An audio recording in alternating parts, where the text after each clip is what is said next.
I'm about to start.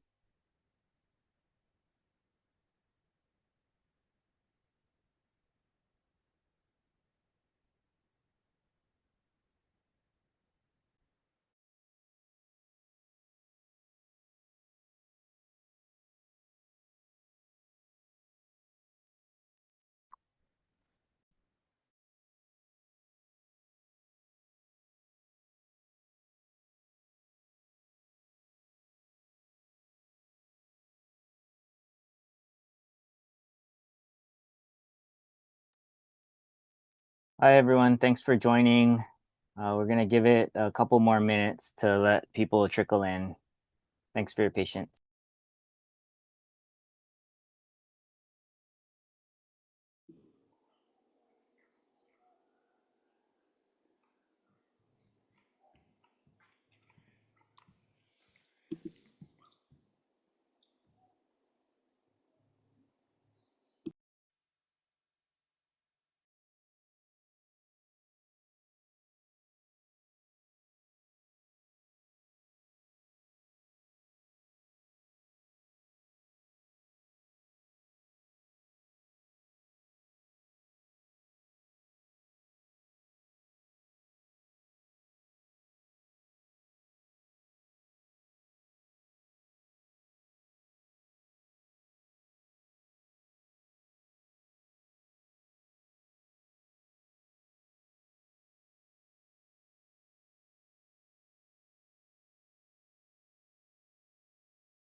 Okay, it's 5:33. There's still a few people trickling in, so we'll give it a couple more minutes.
Kind of good ales on here.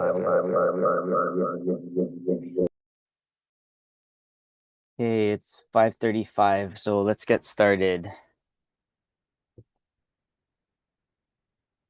Aloha, everyone, and mahalo for joining. My name is David Sakota, and I'm the Fisheries Program Manager for the State of Hawaii Department of Land and Natural Resources, Division of Aquatic Resources.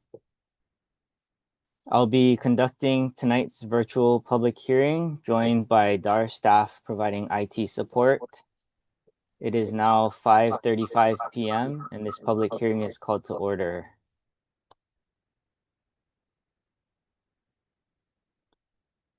This is a virtual public hearing on proposed rulemaking related to aquarium fishery management. The proposed rulemaking action includes a new chapter, Hawaii Administrative Rules, Chapter 13-77.1, entitled Aquarium Fishery Management, and amendments to Hawaii Administrative Rules, Chapters 13-60.4, West Hawaii Regional Fishery Management Area, Hawaii, and 13-75, Rules regulating the possession and use of certain fishing gear. The primary purpose of this proposal is to update and consolidate aquarium fishery regulations by creating a new management framework that includes a new permit system for commercial aquarium take, new requirements for commercial aquarium dealers and commercial aquarium vessels, as well as other housekeeping measures for clarity and consistency. We understand that the aquarium fishery is a contentious topic that many feel very passionately about.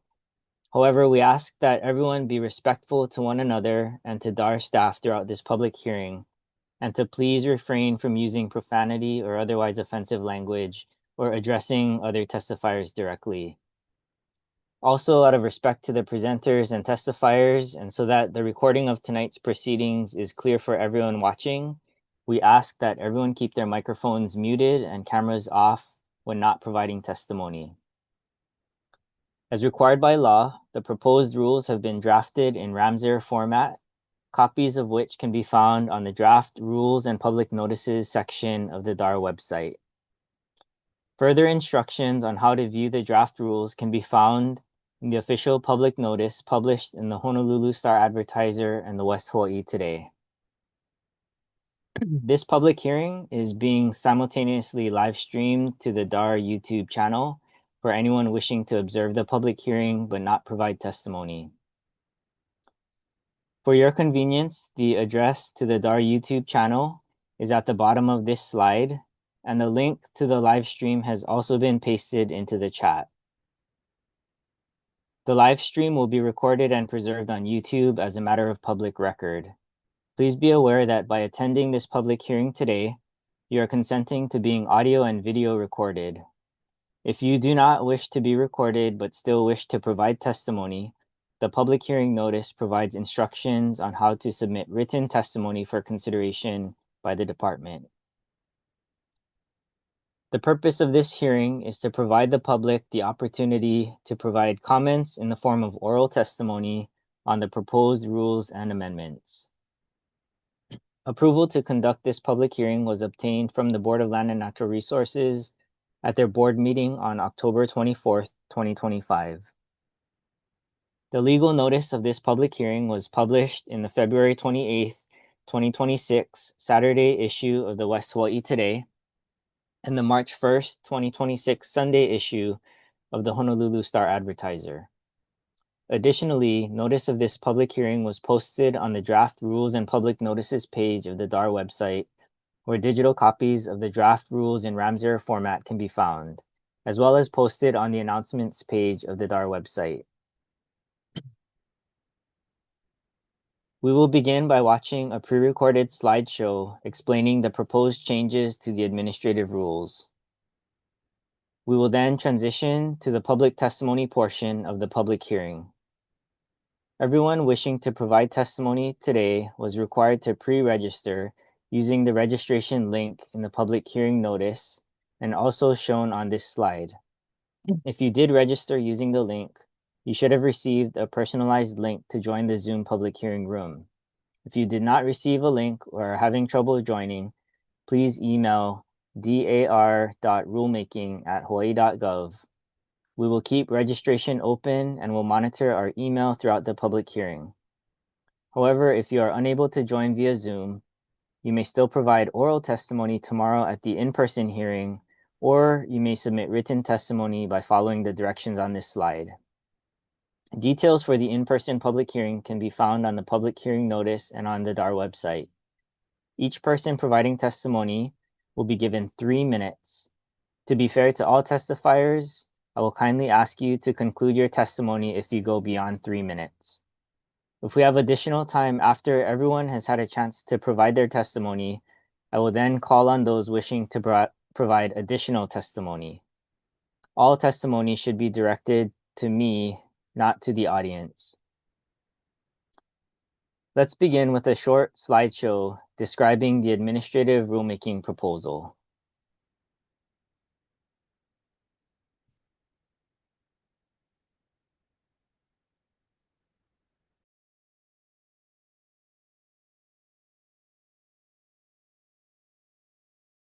Aloha and welcome to the public hearings for the proposed rulemaking action on aquarium fishery management.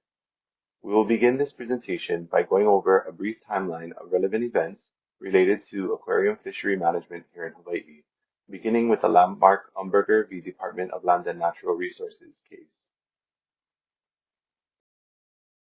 In October of 2012, the plaintiffs in the Umberger case filed their complaint in circuit court, alleging, among other things, that the state's issuance of aquarium fish permits without an environmental assessment or environmental impact statement violated the state's environmental review laws, commonly referred to as the Hawaii Environmental Policy Act, or HEPA.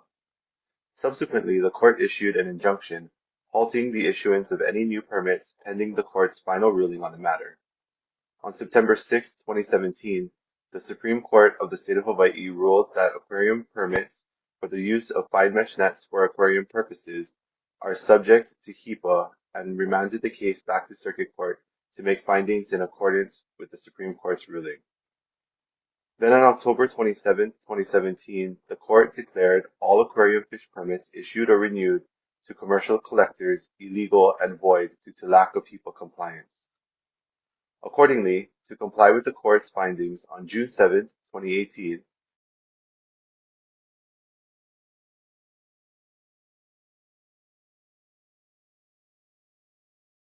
or PJAC, submitted to the department a final environmental assessment with a proposed finding of no significant impact. On July 26, 2018, the department issued a notice of determination that an environmental impact statement, or EIS, was required, and PJAC began preparation of a draft EIS. Upon review of PJAC's initial final EIS, the Board of Land and Natural Resources voted on June 23, 2020, to reject PJAC's final EIS.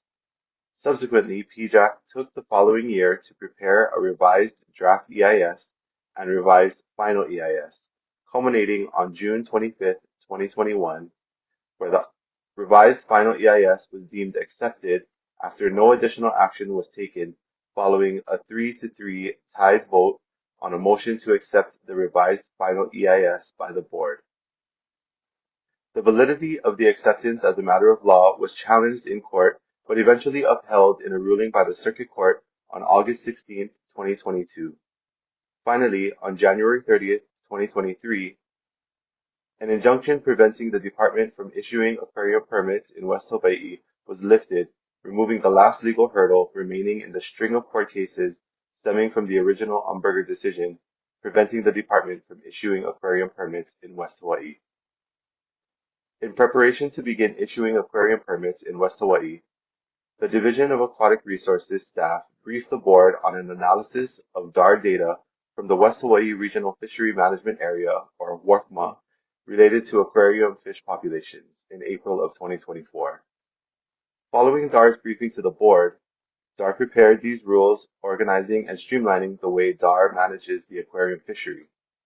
Subsequently, the rules have been approved by the board and the Small Business Regulatory Review Board for public hearings, leading us to provide today's virtual public hearing and tomorrow's in-person public hearing to be held at Kealakekea High School cafeteria in Kona.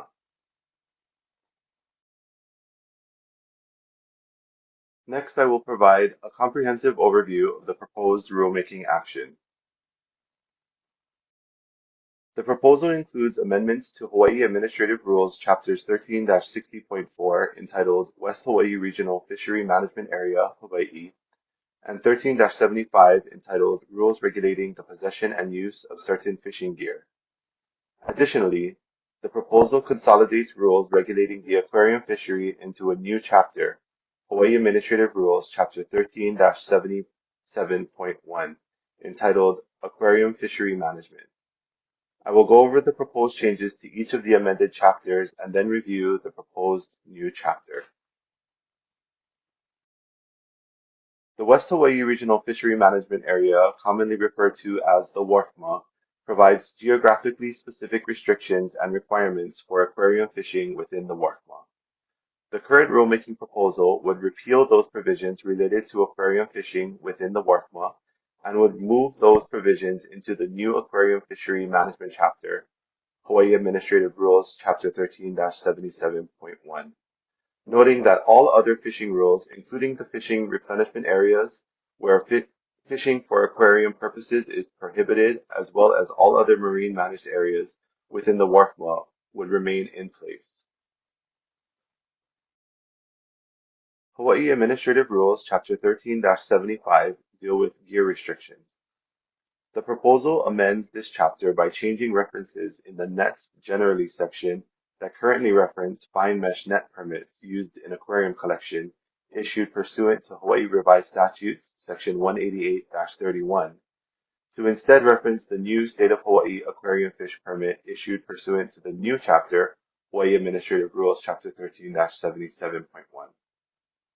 Additionally, the proposed rules would clean up the nets generally section by removing references to traps, moving those references to the traps section, and cleaning up the traps section for clarity. Last, the proposal includes other housekeeping amendments, such as adding definitions to and cleaning up the definitions section. The proposed new chapter on aquarium fishery management, Hawaii Administrative Rules Chapter 13-77.1, is divided into two subchapters. The first subchapter includes the general rules for taking of marine life for aquarium purposes applicable statewide, including rules for non-commercial aquarium collection, terms and conditions for the State of Hawaii aquarium fish permit for commercial aquarium collection, and rules for aquarium collection vessels and commercial aquarium dealers. The second subchapter includes place-specific terms and conditions for the West Hawaiʻi geographical endorsement, a required component of a State of Hawaii aquarium fish permit for commercial aquarium collection within the West Hawaiʻi Regional Fishery Management Area. In addition to the terms and conditions taken from the West Hawaiʻi aquarium fish permit in the current WHRFMA rules, such as no taking for aquarium purposes at night, this subchapter also includes the whitelist of allowable species to be collected for commercial aquarium purposes, as well as establishes annual catch limits for each of those species, meaning the yearly total number of fish allowed to be harvested for commercial aquarium purposes within the WHRFMA by all permittees collectively.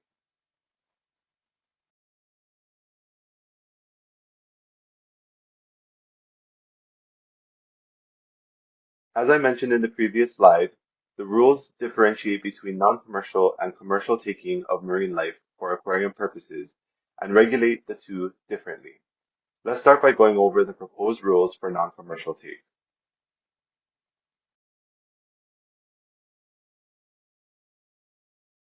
Up to 5 specimens per person per day may be taken when using legal gear to take legal species of legal size during an open season if applicable. However, using restricted gear or taking restricted species, restricted sizes, or during a closed season is only allowed for scientific, educational, management, or propagation purposes with a special activity permit issued pursuant to Hawaii Revised Statutes Section 187A-6.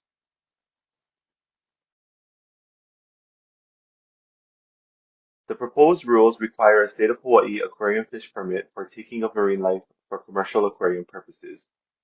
This slide shows how the permitting framework will generally work. In order to be eligible for a State of Hawaii aquarium fish permit, an applicant must successfully demonstrate that they 1. Have not been convicted of a criminal resource violation within the last 5 years, 2. have complied with HEPA via a final environmental assessment with a finding of no significant impact, also known as a FEA FONSI, or via the acceptance of a final environmental impact statement, also known as a FEIS. And 3, possess a valid commercial marine license issued by the department. Once the division verifies that all the criteria are met, DAR would issue the applicant a State of Hawaii aquarium fish permit with a geographical endorsement for the specific geographical area contemplated in the FEA FONSI or accepted FEIS. Subsequently, all permittees with a geographical endorsement would be allowed to engage in commercial aquarium collection of the whitelist species within the specific boundaries of the geographical endorsement up to a specified annual catch limit. On later slides, I will explain in detail how this framework applies to commercial aquarium collection in West Hawaii. You may be wondering what we mean by HEPA compliance, as I was explaining HEPA compliance as a requirement in order to be eligible to apply for a State of Hawaii aquarium fish permit in the previous slide. In short, all applicants would need to show that they are a party to either a FEA with a FONSI or an accepted FEIS. If an EA or EIS names individual permittees in the document, the named individuals are eligible to apply for a permit. However, an EA or EIS may be completed by a group or organization without specifying individual permittees, as is the case with West Hawaii. In that case, the organization would be the initial applicant, or the applicant on an initial request for a permit as opposed to a permit renewal, and the organization must designate individuals to receive a permit under their FEA, FONSI, or accepted FEIS. Designees, then, would be responsible to comply with all other permit requirements, including providing proof of no criminal resource violations within the last 5 years and possession of a valid commercial marine license. Once issued a permit, designees are responsible for all subsequent renewals and assume all responsibilities to comply with terms and conditions and for any violations. This slide illustrates how the permit application process would work. The initial submission window for applications will be the 30-day period following the effective date of the rules. The submission window will then change to October 1st through November 30th of each following year. DAR will review each application on a rolling basis and will, within a reasonable time, inform applicants if any additional information is needed. If after review, DAR concludes that all application requirements have been satisfactorily fulfilled, DAR will send the applicant a statement of preliminary approval, letting the applicant know that their application has fulfilled all the necessary requirements. Then, after closing of the submission window on November 30th, DAR will conduct a final review of all applications collectively to 1, make sure all applicant information is still valid, and 2, to do a final calculation of the annual catch limits if applicable. Last, DAR will send approved permits with finalized terms and conditions, annual catch limits, and blank reporting forms to all applicants by December 31st. All permits will be valid from January 1st to December 31st of each year, and the annual catch limits will be tallied during the same period or until a season is closed due to an annual catch limit being reached. Additionally, the fee for the State of Hawaii aquarium fish permit will be $100 per year, and permits and geographical endorsements will be non-transferable, meaning only the person named on the permit may use a permit. All State of Hawaii aquarium fish permittees will be allowed to use fine mesh aquarium nets and traps. However, as a means to ensure accountability and transparency, a new requirement will be implemented requiring permittees to transfer all catch to a registered commercial aquarium dealer before submitting their final report. Additionally, the container label requirements currently only required under the West Hawaii aquarium fish permit would be expanded statewide as part of the general terms and conditions of State of Hawaii aquarium fish permits. For reporting, the proposed rules would require an at-sea report to be submitted before landing to aid in enforcement if and when staff meet permittees at the landing dock to inspect a permittee's catch, as well as a final aquarium collection trip report due no later than 1 day after landing with final catch numbers and information on commercial aquarium dealer the catch was transferred to. The West Hawaiʻi geographical endorsement adopts the WHRFMA provision prohibiting engaging in commercial aquarium activities at night, with the exception that permittees may possess restricted gear with prior notification to the Department or U.S. Coast Guard. The endorsement provides rules for how notice of a closure for a given species is provided. Permittees will be provided a warning notice when a species' annual catch limit is at 95%, and a notice of closure will be provided at least 3 days prior to the closure of a species open season via an email notification, provided that hard copies will be provided upon request. If, within the 3-day window between notice of closure and date of closure, an annual catch limit is exceeded, the excess would be subtracted from the following year's annual catch limits and, depending on the circumstances, a permittee who exceeds the ACL may be found in violation of the terms and conditions of their permit and penalized accordingly. The proposed whitelist of species allowed to be caught for commercial aquarium purposes under the West Hawaiʻi geographical endorsement with their annual catch limits are listed here on this slide. 100,000 lauʻipala or yellow tang per year, 1,086 potter's angelfish per year, 800 ma'i'i'i or brown sturgeonfish per year, 344 hinalea i'iwi per year, and 182 Thompson sturgeonfish per year.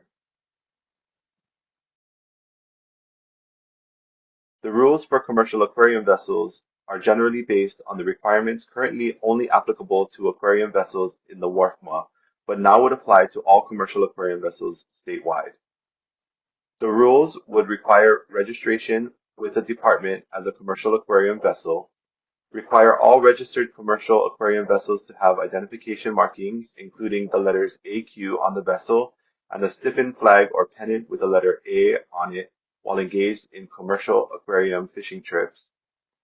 Require all divers to have a dive flag in the water, which is a general safety requirement.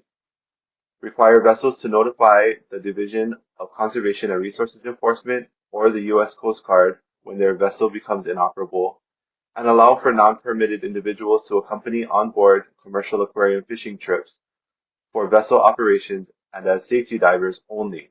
Non-permitted individuals would not be allowed to participate in any aquarium collection activities and would be required to possess a valid commercial marine license or be covered under a valid commercial marine vessel license. The new chapter would implement new requirements for commercial marine dealers that buy and sell marine life from State of Hawaii aquarium fish permittees for commercial aquarium purposes. The proposed rules would implement a new registration requirement for any commercial aquarium dealer, and registration would expire yearly with their dealer license. State of Hawaii aquarium fish permittees would be required to transfer all catch to a registered commercial aquarium dealer and include the dealer's information in their final aquarium collection trip report. The final aquarium collection trip report could then be verified with a weekly dealer report submitted as a term and condition of the commercial marine dealer license. If an annual catch limit is reached and the fishing season is closed for a given species, closed season possession and sales would be allowed provided that the dealer has proof of the purchase date. Last, in addition to the weekly reporting requirements under the commercial marine dealer license, registered commercial aquarium dealers would be required to submit an export report with detailed information on where they are exporting any aquarium fish transferred from a State of Hawaii aquarium fish permittee in their possession. In summary, this table shows the management tools utilized in the rules currently in place regulating the aquarium fishery compared to the management tools to be implemented in the proposed rules to highlight the significantly increased restrictions, requirements, accountability, and transparency the proposed rules will impose on the aquarium fishery. The current rules require a small mesh net permit to use fine mesh nets and traps for taking of marine life for aquarium purposes, but do not require a permit for use of other legal gear to take marine life for aquarium purposes, with the exception of West Hawaiʻi, which has its own permitting requirement in place via the WHRFMA. The current proposed rules would require a State of Hawaii aquarium fish permit for all commercial aquarium take, regardless of gear type. There are currently no restrictions preventing individuals with criminal resource violations from engaging in commercial aquarium collection. The proposed rules would bar any applicant that has been convicted of a criminal resource violation within the past 5 years from being eligible for a permit. Although the court ruled that HEPA compliance is required before DAR may issue permits for commercial aquarium collection, the current rules do not have HEPA compliance built into them and are thus non-conforming to the current case law. The proposed rules would make HEPA compliance a requirement as part of the State of Hawaii Aquarium Fish Permit. The current rules do not have any aquarium-specific reporting requirements and instead rely on the reporting requirements of the Commercial Marine License, which is a monthly reporting requirement. The proposed rules impose a much more strict fishing trip reporting requirement and also an at-sea reporting requirement to aid in enforcement. The current rules do not impose any requirements on who a commercial aquarium collector may sell their catch to, leaving potential gaps and loopholes in data on where the fish are going once they are removed from the ocean. The current rules close that loophole by requiring all permittees to transfer or sell their catch to registered commercial aquarium dealers, who then would be required to document who they sell to, including exports, establishing a documented chain of custody to help us track where each fish is going. The current rules do not require dealers to register as a commercial aquarium dealer, leaving open potential data gaps and loopholes. The proposed rules would close this gap by implementing a registration requirement. In West Hawaii, there is a West Hawaii aquarium permit that would be reflected in the West Hawaii geographical endorsement. The current whitelist of allowed species in the rules for the West Hawaii aquarium permit includes 40 species. This proposal reduces that whitelist down to 5 key species. The current rules for the West Hawaii aquarium fish permit does not include annual catch limits for the 40 whitelist species, a huge loophole that this proposal aims to close by implementing annual catch limits for the 5 whitelist species based on the best available data for West Hawaii to ensure harvest is sustainable. Mahalo for listening to this review of the proposed rules, and we look forward to hearing your mana'o in the testimony portion of this public hearing.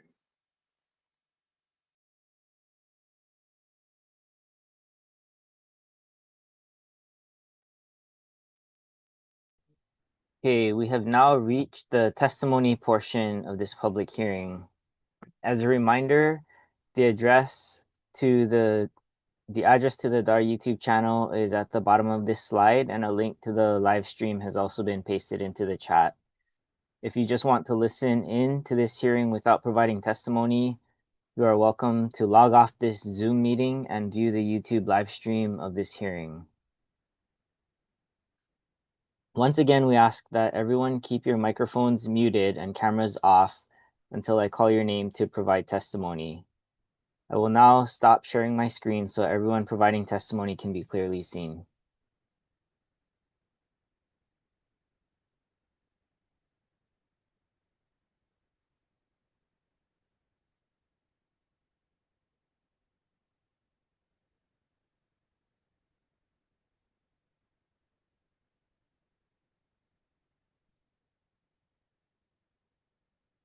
If you have registered for this Zoom hearing, we will presume you are interested in providing testimony, and we will call your name in the order you have signed up. If you do not wish to provide oral testimony, please indicate so when we call your name, or let us know through the chat feature.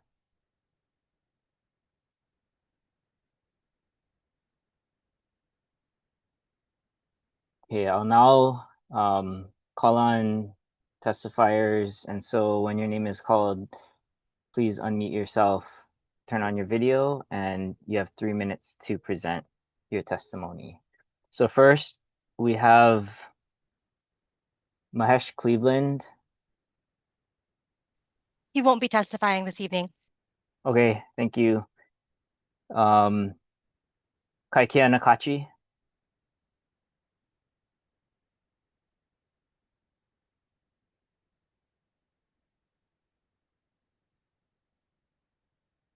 Let's see.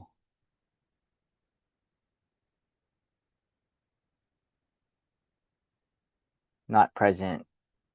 Next is Inga Gibson. Aloha, David. Thank you for the opportunity. Inga Gibson with Pono Advocacy. Sorry, I'm a little low on my bandwidth. Otherwise, I'd turn my audio on. Strong opposition. I did also want to mention I'm a little disappointed.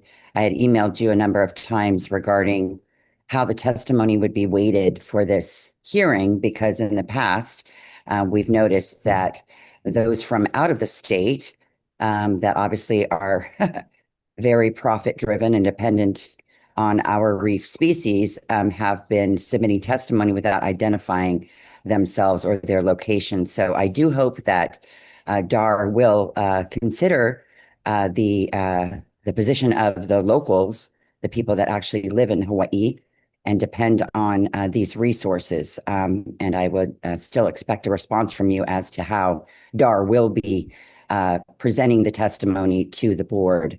I also wanted to note, as we all know, with the devastating storms that have affected us this last month, just how irresponsible it is of the division to even consider reopening the trade at this time. I mean, our coral reefs have already been under extreme stress. We all know that climate change and the effects with coral bleaching, temperature rise are only forecast to increase. We know that DAR has limited their data collection. It used to be 4 to 6 times per year. Now it's only once per year. So I think it's just really irresponsible to, at all times, consider reopening the trade. So are you able to hear me still? Yes. Okay. Yeah, I think that there's a lot of things to consider. We know that you'll be undertaking the Holomua initiative, which has yet to start on the Big Island. But as always, for these last 15 years, the community has spoken up and spoken out against this trade. Unfortunately, DAR continues to ignore the voices of the people that are most impacted in these communities. As you may know, which I don't know if you've ever really pointed out to the board, is that every single ahupua'a and every moku across the entire state has long opposed the aquarium trade. So I think it's time that we prioritize, the resources for future generations, and that DAR actually, follow its mandate, which is the priority goes to the resource and to the communities most impacted. This is not, about ensuring that a handful of people, again, the permits don't even go to individuals. They go to a Virginia-based pet industry lobbying firm. I don't know if people are aware of that, but the permits themselves are not held by individuals. They are held by, an out-of-state lobbying firm that has multi-million-dollar interest in our reef fish. So there are a lot of things that have not been disclosed to the board or made public that DAR is well aware of. So strong opposition, and just sharing my disappointment, especially in light of, statements that DAR itself has made about the conditions of our reefs now after these storms. Just, to think that now you're going to reopen a trade that is, completely opposed, unwanted, and unenforceable. So thank you for the opportunity, David. Okay, thank you, Inga. Next up, we have David McGuire. Not present. Douglas Perrine. Aloha, David, and thanks for the opportunity to testify. I'm getting a message that says unable to start video because it is disabled by the host. But if you're happy with my audio, I'll go ahead. I could easily speak for at least 30 minutes. In 3 minutes, I would just like to say that both your issuance of permits and your management strategies are based on faulty assumptions. First of all, your issuing of permits requires the HEPA compliance, which requires an EIS. And the assumption there is that the proposed take described in the EIS is going to be the actual take. And we know that is false because the number of people fishing are not going to be the same as the number on the permit. the number of species taken is not going to be limited to the 5 species on the permit, and the actual numbers of fish taken are not going to be limited to the proposed take, because reopening this fishery with a legal base in there anywhere is going to swing wide the doors for poaching. We're going to have rampant poaching as we had before. We know that that will happen because DAR, through its DOCARE, or rather, has essentially no presence over here. They've never done significant enforcement of the aquarium collection trade. To effectively enforce the trade, they would have to be on the water frequently. They would have to be at the docks frequently, at the boat ramps frequently, and they would also have to be at the airport frequently inspecting shipments. Well, what we have here is about once a year they show up at the boat ramps and they stop us at the most inconvenient time and ask to look at our fire extinguishers and life jackets. That's it. I don't even know if they have a working boat now, probably not. There is, as far as I know, there's never been an inspection of the outgoing shipments at the airport. We know just from the fish populations that all these things were being taken because many of the fish disappeared during the collecting period, and then they've been recovering since collecting has stopped. Now, the management is based on the allowed catch limit. Okay, but your assumption there again, it's that the reported catches are equivalent to the actual catches. And again, we know that's not going to be true because you're going to have 5 permitted individuals reporting their catches, accurately or not. And Doug, if you could wrap up your testimony, your 3 minutes is up. Just real quick, online, the price of a flame wrasse right now is over $800. The price of an Achilles tang, which you know is in trouble, Okay, can you over please summarize? $1,100, and over $1,000 also for a tinker's butterfly. People are not going to be able to resist those. They will be poached. Okay, Thank you for your time. Thank you. Again, just wanted to ask everyone to try your best to comply with the 3-minute time limit because we've got a lot of people signed up to testify.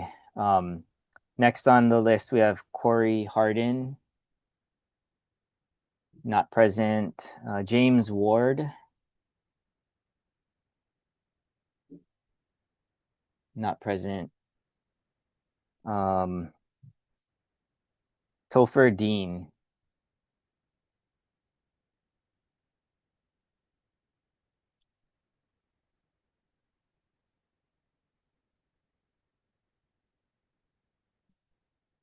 Topher Dean, would you like to present testimony?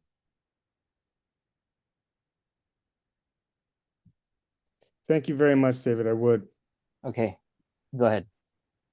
Hi. I'd like to say that I'm strongly opposed to opening up the aquarium trade again.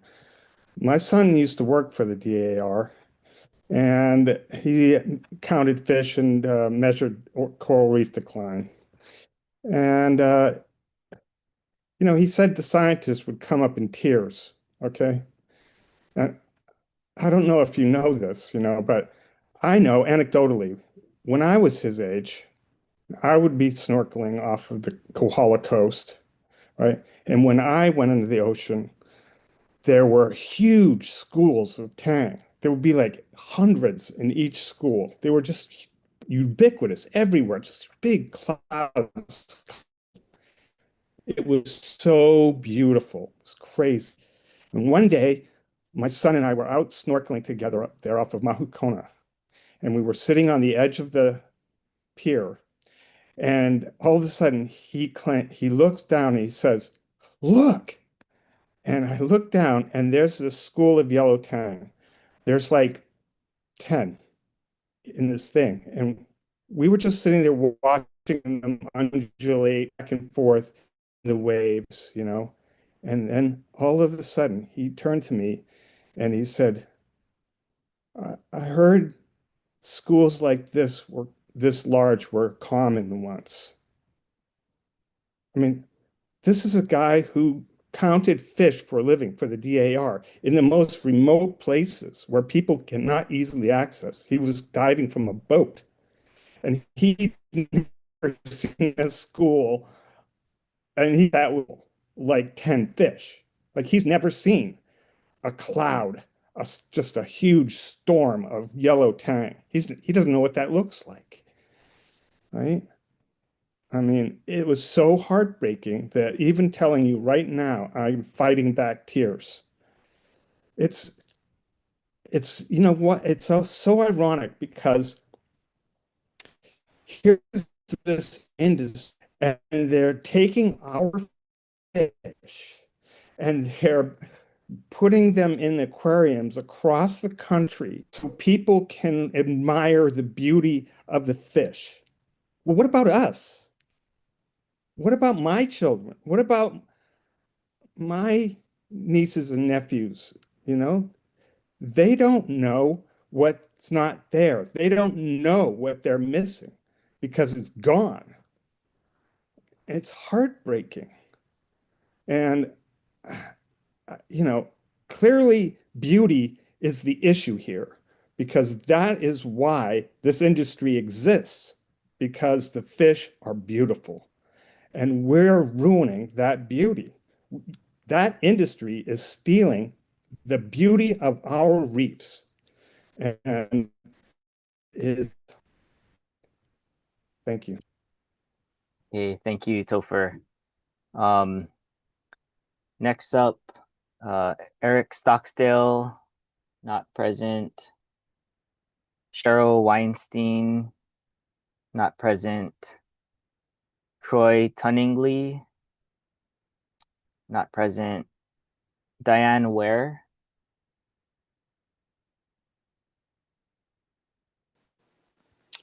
Hello. Hi, go ahead. I'm trying to get my video isn't. Oh, here we go. Start video. Okay. My name's Diane Ware. I live in the Moku o Ka'u, and I am disappointed that the rulemaking was switched from December 2023 to include rulemaking according to the petition from a number of Hawaiian organizations and the majority of people who supported that. So this is sort of a switcheroo on the community, and I did come in a little late, so I didn't see any mention of, for instance, animal cruelty laws, statutes in Hawaii that would be affected, could be, by this trade. The reason there were, say, over 500 tangs found in trash cans, I think that was 2012. And was that, why was that? Where was the investigation? Were they not, they have to have their swim bladders punctured.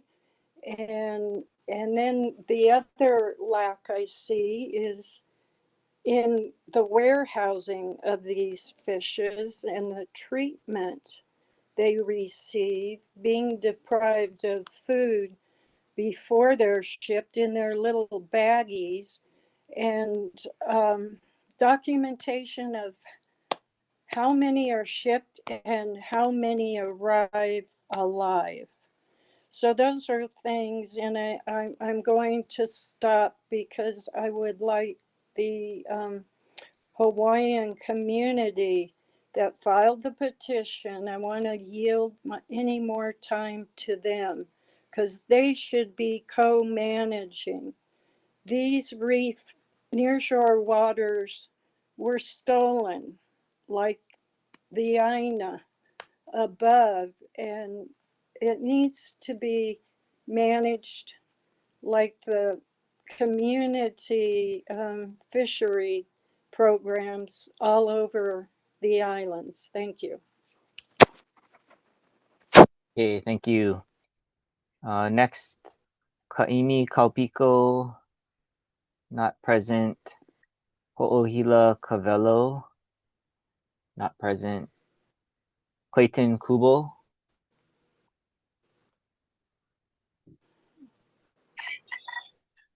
Clayton Kubo from Waimea, Kauai. Fisher, hunter, gatherer.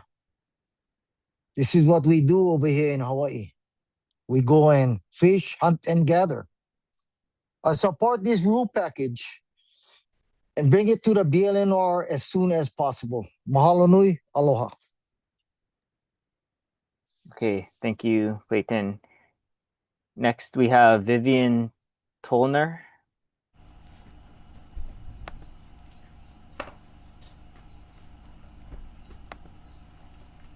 Go ahead, Vivian. Hi.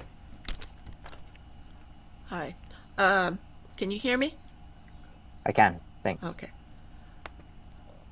Actually, I think there should be a complete ban on Hawaii Island and the entire state if possible.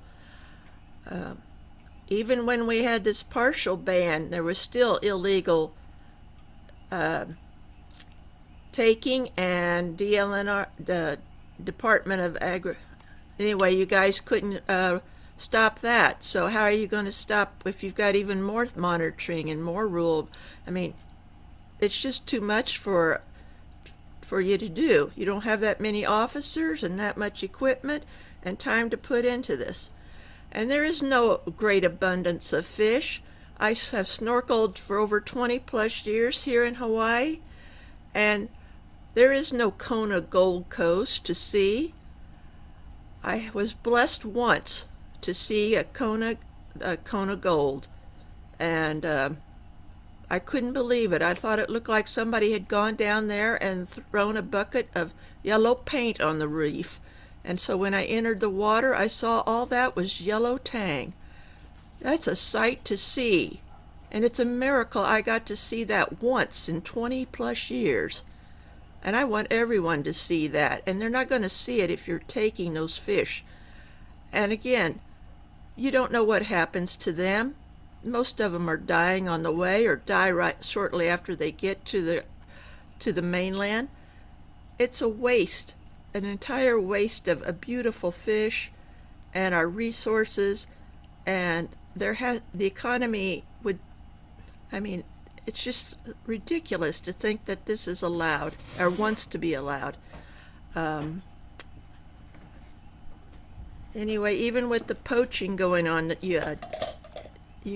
there's nobody could stop that even. So you're just going to make even more people out there taking and taking and taking, when you should be out there just stopping it completely.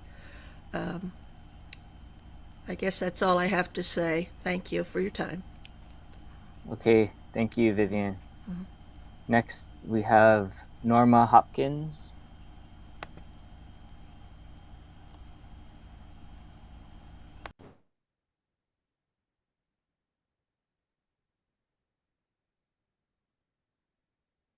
Norma, would you like to provide testimony?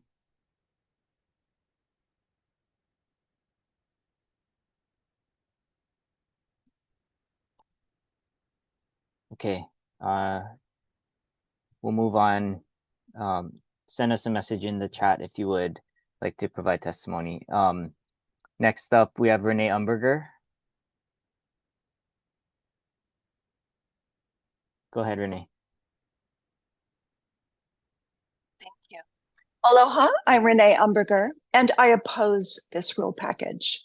I want to reinforce that this package is a deep betrayal of trust. It began as a community-driven effort to end commercial aquarium collection. What DAR is advancing today turns that into a blueprint to restart large-scale extraction. Compromise solutions were offered, limiting take to non-native species or to species that cannot yet be aquacultured. Those options were rejected. DAR said they wouldn't generate enough income. Yet, non-native species like ta'ape, to'au, and roi retail at online aquarium stores today for $70 to $300 each, as you can see in my background. So it's not accurate to say that there's no economic pathway forward. The question is what we choose to prioritize. And since when is DAR's purpose about guaranteeing profit for a handful of collectors instead of protecting healthy reefs? Had those compromises been taken seriously, I think many people would support this rule, because people want solutions that give back to Hawaii, not take from it. And the reality is simple. Our reefs need more native fish, not fewer. Yet this rule moves us in the exact opposite direction. And it's important to be clear that this rule serves just 7 collectors, a tiny fraction of Hawaii's population. And of course, PJAC, the National Pet Trade Association, that would actually hold and majorly profit from the permits. Those 7 people would be allowed to take a level of native fish similar to all West Hawaii recreational fishers combined. And that's ridiculous. It's time to go with a solution that works for the vast majority and doesn't hurt the reefs. And this is not it. It's time to go back to the drawing board. Mahalo for your time. Thank you, Renee. Next up is Pilimai Traub, not present. Catherine Gogol, not present. Kylie Suezaki, not present. Christy Vale, not present. Bryce Groark, not present. Tamara Hayden, not present. Kim Koch. Hi, Can you Kim, hear? go ahead. Yep. I believe this is the most comprehensive, scientifically sound, and exhaustive management plan, more than likely anywhere in the world. If these standards were applied to any other fishery, we would not have fisheries. This process has been more consultation, compromise, and cuts. I believe the current proposal is a compromise. I do not necessarily believe in compromises in fishery management, and I believe they should be based on hard data and science, but here we are today. For the sake of time, I support the rules. I encourage DAR to continue monitoring and encourage science-based fishery and resource management. Pass the rules. Thank you. Okay, thank you, Kim. Next up, we have Elena Wiley. Hey there. It's not letting me give my video. Oh, here we go. There you go. Go ahead. Okay. Aloha kako. My name is Elena Wiley, and I oppose reopening aquarium fish collection, especially endemic fish. I consider myself extremely fortunate to volunteer with multiple nonprofit organizations in North Kona. And over the last several years, I have learned a lot about Hawaii's reefs and their inhabitants. I have been trained to perform fish surveys and coral spawning observations. And although I feel honored to participate in these efforts, it is also heartbreaking to learn more about how vulnerable Hawaii's reef ecosystems are. I have heard so many stories from Kama'aina about how the fish we see on the reefs today are just a shadow of what they once were. I have also read the recent study that shows fish populations in Hawaii have not recovered as expected after aquarium collection was stopped. Aquarium collecting is not sustainable. Lau'ipala populations that should have doubled after collecting stopped have not recovered as expected. Furthermore, the current survey frequency that DAR completes is too limited to reliably understand any changes in abundance. Again, I don't believe now is the time to reopen aquarium collecting in Hawaii just so that a small number of people, many who do not live in Hawaii, can have financial gain. The fish on Hawaii's reefs should stay on the reefs to help maintain a healthy and sustainable ecosystem that can continue to provide this valuable resource for Kama'aina, both today and for future generations. Mahalo nui loa for your time today and providing this opportunity to share my concerns. Okay, mahalo. Next up, we have Maki Morinoi, not present. Michaela Crane Worley, not present. Ron Tubbs.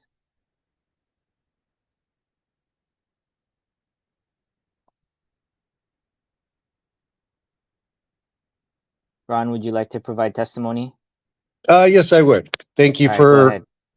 thank you for all your research and all the data that's been gathered over decades and the thousands of fish counts that prove, that the fishery was sustainable and the fish populations are healthy.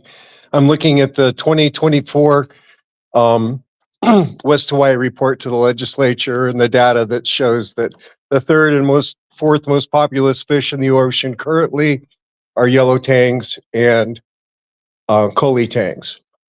So I don't know if people snorkeling are not seeing fish because they're forced out by so many people or whether runoff.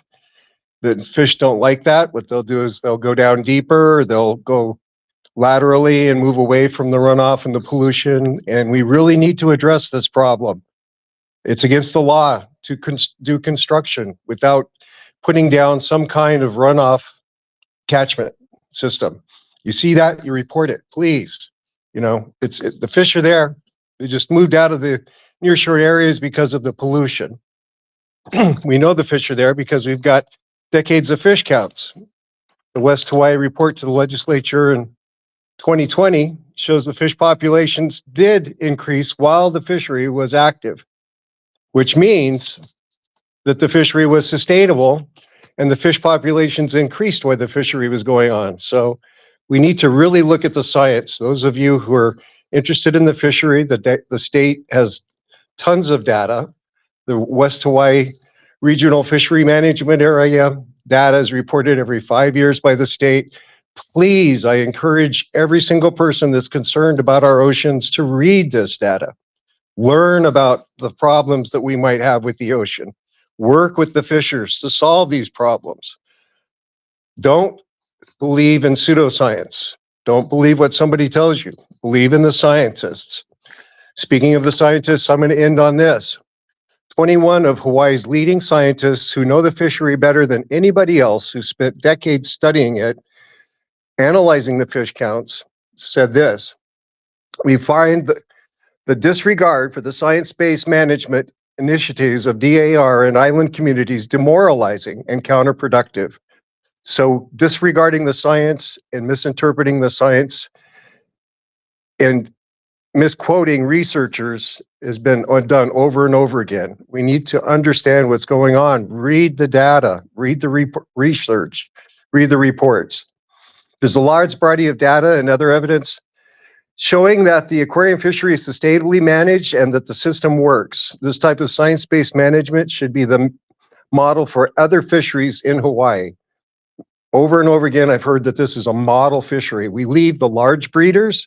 Yellow tangs produce 1.1 million fry per spawn per year per Can you female. please summarize your testimony? Okay, and within they redouble their population in 15 months, highly reproductive, highly replacing. If we have healthy reefs with no runoff, without tourists chasing them out of their areas, then we end up with healthy fisheries to go. Thank you so much for the time. Okay. God bless everyone. Yes, again, another reminder, please be respectful of the 3-minute time limit. And also, please try to direct your testimony to me, not to the other members of the audience who may be listening in. It's most helpful. Thank you. Next up on the list, we have Kalani Kyocho.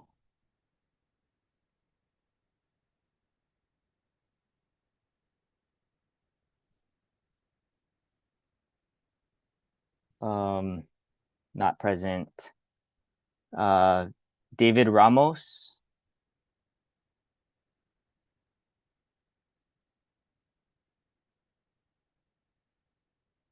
Let's see. I'm here. Can you hear me?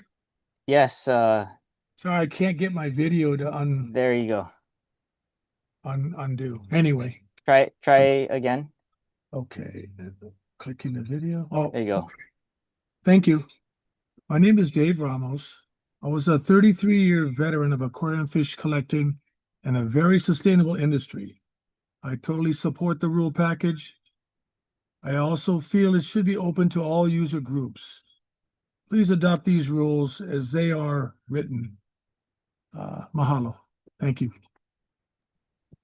Okay, mahalo. Next up, Elena Bryant. Hi, can you hear me okay? Sorry, I'm in a place with bad reception. Yes, we can. Okay, thank you. As a general matter, I strongly oppose this rule package and I oppose the reopening of the commercial aquarium trade in West Hawaii. As a community, we've overwhelmingly taken the position that the aquarium pet trade is not consistent with our community values and priorities.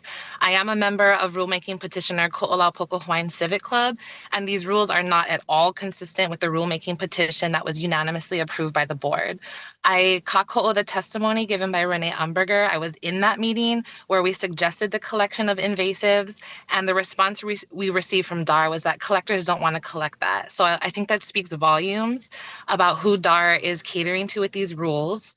DLNR is supposed to manage our marine resources for the benefit of the people of Hawaii, and one testifier commented that these rules aren't like any other fishery in Hawaii, and that's true because no other fishery in Hawaii exists solely for the purpose of catering to collectors on the continent. This is not a trade that feeds our community. This is not a trade that derives any benefit to our public trust or to our local communities.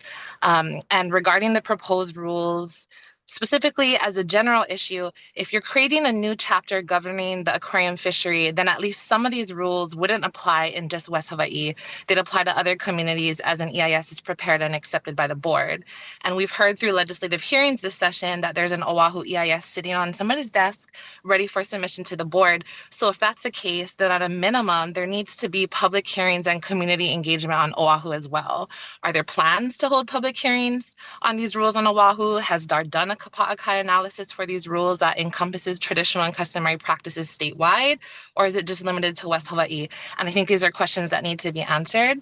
I also have concerns regarding specific provisions in the proposed rules. First is how under the proposed rules, when an application is submitted, it's reviewed and approved or denied by DAR. I'm concerned by the lack of board overview and public participation in the issuance of these permits, and I urge DAR to require these permits to go to the board for approval and public comment. Second is a lack of true enforcement. It seems like under the proposed rules, DAR's entire enforcement plan relies on the self-reported catch reports of the collectors. We've already seen instances of poaching and of violations of existing rules, and these rules fail to take into account that this fishery can't be self-regulated. DAR is essentially allowing the fox to guard the hen house, and these rules need to consider and implement a stronger enforcement plan. Another issue under the proposed rules I'm a little confused by are the permit revocation rules. My understanding, and I apologize if it's mistaken, but is if your permit is revoked, you can't apply for a permit for a year, but also you can't get a permit if you have a violation within 5 years. So there seems to be an inconsistency there that needs to be clarified, that if you have a violation, your permit is revoked, or your permit is revoked for a violation, then you can't get another one for 5 years. And really, if you have a violation, you shouldn't be eligible for another permit at all because you've proven that you can't appropriately manage our public trust resources. There are other concerns I have, but my time is short, so I urge you to hold in-person meetings on Oahu. Thank you. Okay, thank you, Elena. Next up, we have Jeff Yamauchi, not present. Lena Alalei.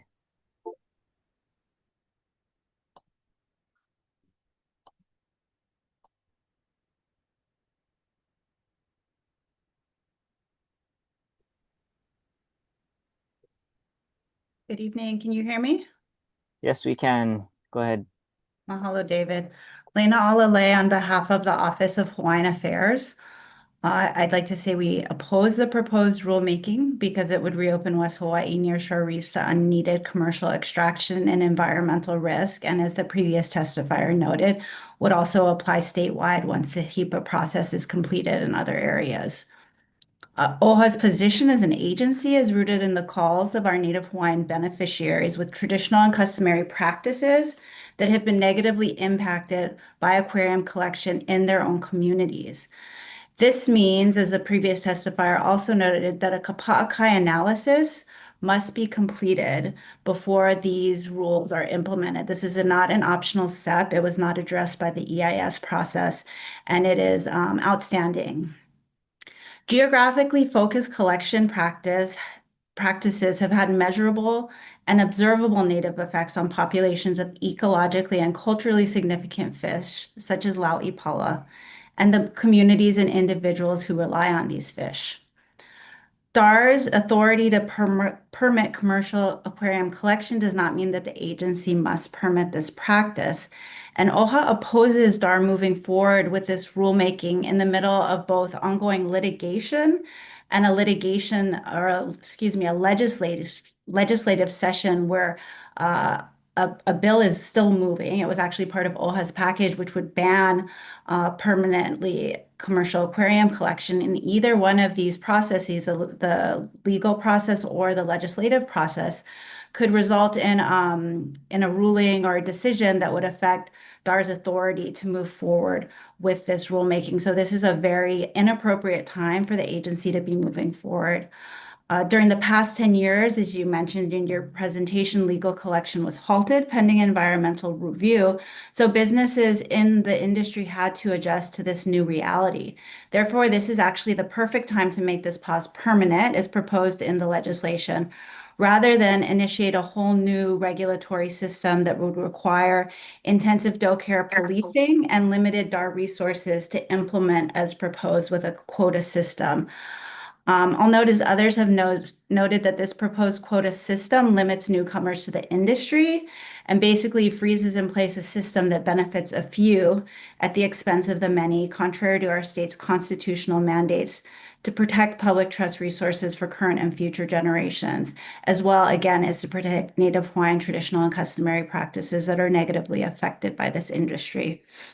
So please reject this proposed rulemaking, or at least pause it until the outcome of related litigation and legislative decision-making. Mahalo. Okay, mahalo. Next up, we have Todd Shiraki.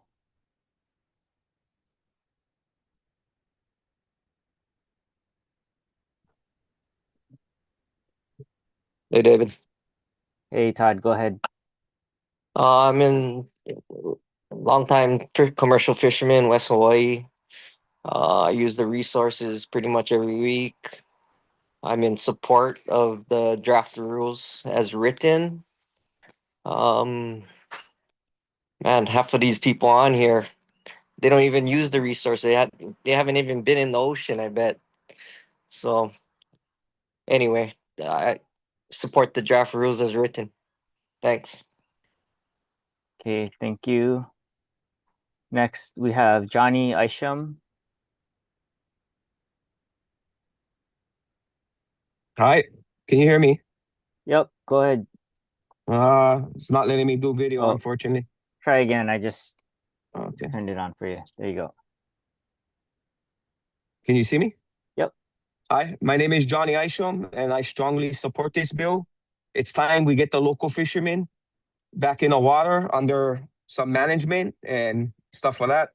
I just like to address that we really need to, or DAR really needs to listen to the people, the fishermen and stuff, and not these nonprofit groups that keep claiming the money is coming from outsiders in the mainland when all their donations is coming from the outsiders so they can collect their fat check. You know, I mean, they like putting people out of business while they make money though. And they want to do, and like the other guy before me, the commercial fisherman stated, these people don't even go in the ocean. They don't even know. All they know is the lies that are being told to them and fed to them. When are the lies going to stop from these people? All my life, I keep hearing from them. the fish gone, the fish gone. But yet we see them out there, the fishermen collecting them. Every resource can be properly managed. And I believe that DAR can properly manage this. Thank you. Okay, thank you. Next up, we have Roxanne Keli'i Kipi Kaneo Kolohaka. Hi, aloha. I'm Dr. Roxanne Kili'i Kipikaneo Kolohaka, a Hawaiian and Western trained marine biologist. Your Holomoa page reads, today we see that the fish, coral, and other resources that are central to our livelihoods, culture, health, and island lifestyle are not as healthy and abundant as they once were. The loss of traditional and customary practices, a growing population, unsustainable harvest, climate change, and other threats are putting pressure on our nearshore environment.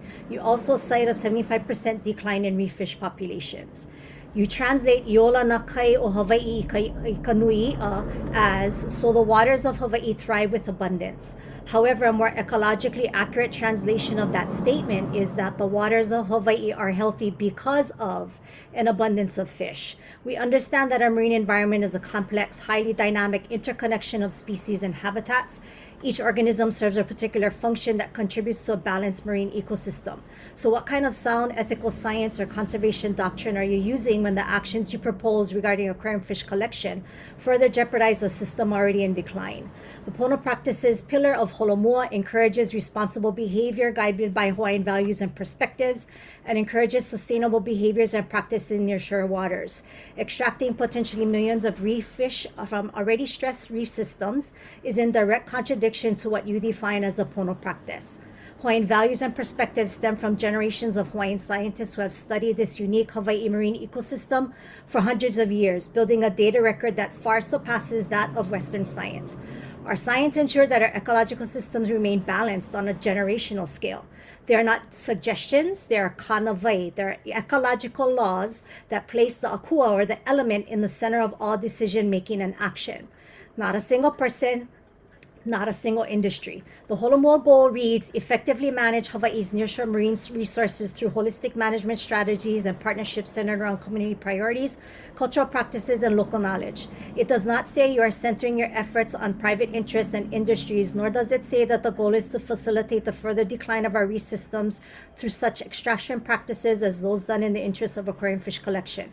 You are stewards of public trust obligation to Hawaii and its people, not to continental-minded industry. How can you ask the broader community to kokua and holomoa together when your own decision-making and actions that you're demonstrating this proposed rulemaking process so stoutly sets the stage and the trajectory for further decimation of our reef systems?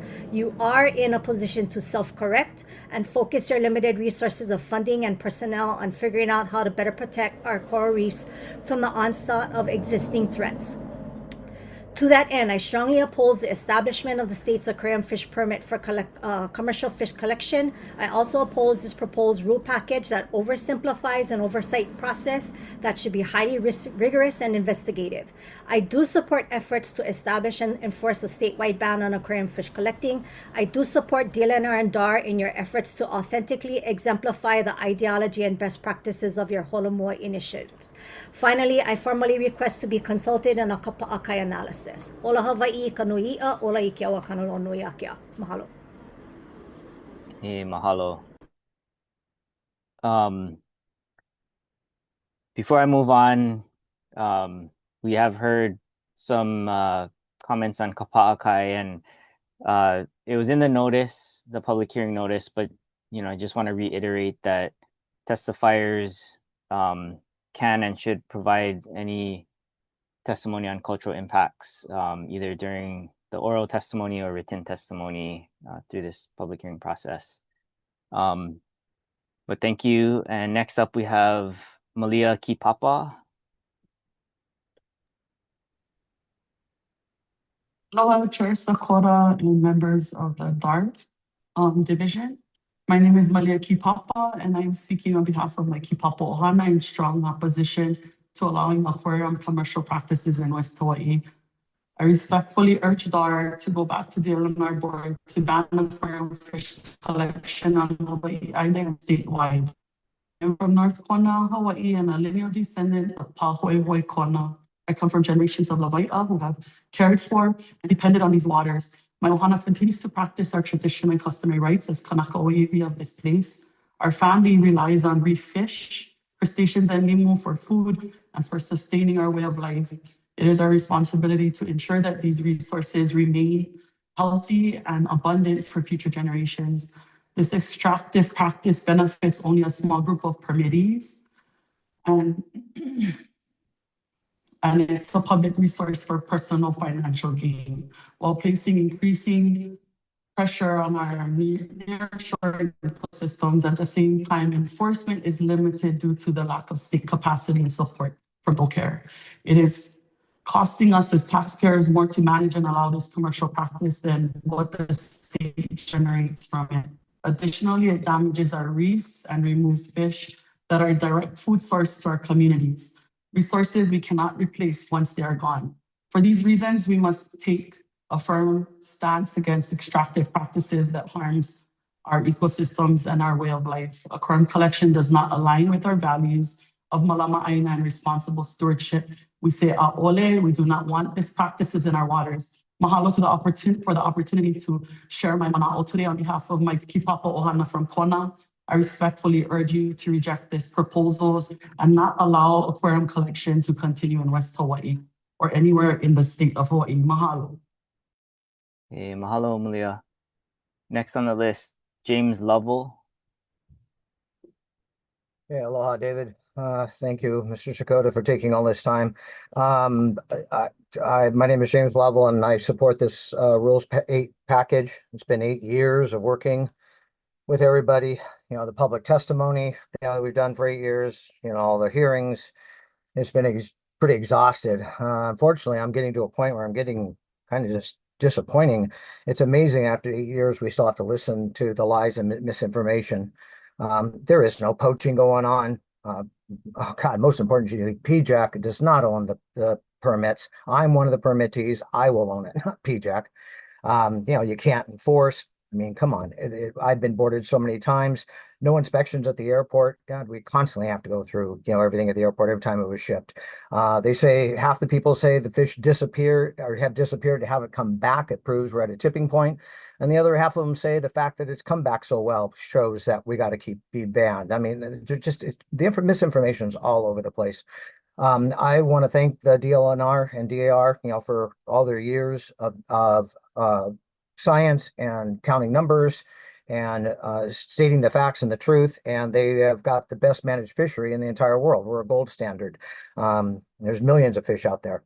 So it's just disappointing that, you know, we have all these community groups that deal with this use conflict. And whenever our opponents don't like the results, they say it's worthless. They say the EIS is worthless. They even in a recent hearing said the Supreme Court doesn't know what they're talking about when the Supreme Court reviewed the EIS and agreed that there was the finding of no significant impact and said lift the injunction. You know, they talk about how the reefs are suffering. Thousands of people, you know, are out snorkeling, Kahalua over 1,000 a day and destroying the reef, and nothing's being done. But they say one fisherman in 150 miles of ocean is going to wipe out everything, even though half the coast is 100% protected and shut down off limits. So, you know, it's just disappointing. I could go on for hours trying to just, you know, pointing out the misleading information. But David, you guys have done the science. You know what's going on. You know what the truth is. I urge you to support the rules package. And it's time to get this 8-year project wrapped up. We've been promised for 8 years that within a few months would be done. And it's been a long, long, long time. So thank you for the time, and please support the package. Aloha.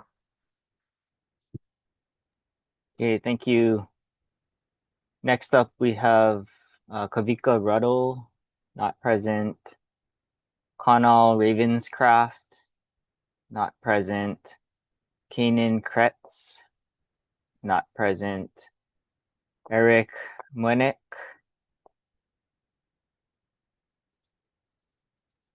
not present. I'm present, sorry. Oh, you're present. Sorry. There you go. I am. Sorry. Thank you for the opportunity to speak. My name is Eric Minnick, and I just wanted to come on and say that I support the rules package. I support science-based management of the fishery and all fisheries in Hawaii. And I think we should adopt these rules as is. and I really champion you guys for getting this far. We all wish it could have been faster, but we're moving forward, and please keep moving forward. Thank you for the opportunity. Okay, thank you. Next up, we have Jerry Isham. Not Hello? present. Oh, Can you hear there you me? go. Can you hear me? Yes. Hello? Yes. Is Hey, this Brian, how's Jerry? it going, man? Hey, so my name is Jerry Isham. I support this rules package. Just kind of wanted to touch base on, first off, I'd like to say that this fishery is sustainable. I believe Darn knows that. You guys have the facts. A lot of the things you hear today is basically about stories that I keep hearing stories that how people used to have plenty fish or whatever. Well, I'll see the stories and raise you experience and facts because a lot of these guys just don't buy it. That is a fact. If they did, there's no way they'd be saying there's no fish. Okay? The facts are there, and I know you guys know the truth, Brian. You guys have been working hard for years getting the data and the information that you guys need to manage the fishery. The time is now. We were promised years ago that is all we have to do is this EIS. And as you guys can see, time and time again, the opposition is just keeps moving the goalposts. You guys have seen the shenanigans from day one to present. They're not going to stop. And to the point where they're literally giving out free t-shirts just to testify on the website, Brian. Okay, this is a fact. You can check yourself. But anyway, I appreciate what you guys do, Brian. I fully support this rules package, and aloha. Okay, thank you. Next, we have Kelly Isham. Not present. Hi. Oh, Sorry. My go name is ahead. Kelly Isham. I'm in full support of the package as a local fisherman. We always tried to work with DLNR as much as we could to make all kind of rules and stuff like that to make sure that everything works out. So I mean, the facts is there. I mean, like Jerry said, you hear all these lies and stuff like that. I've even heard people say words like extinct.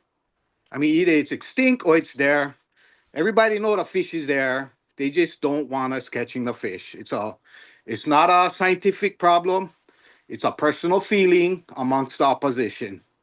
And I just want to say I fully supported of the bill, and thank you for hearing me.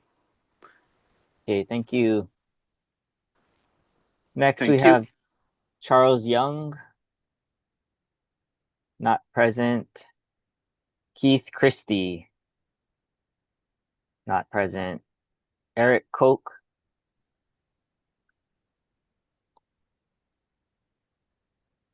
Hey, David, can you hear me?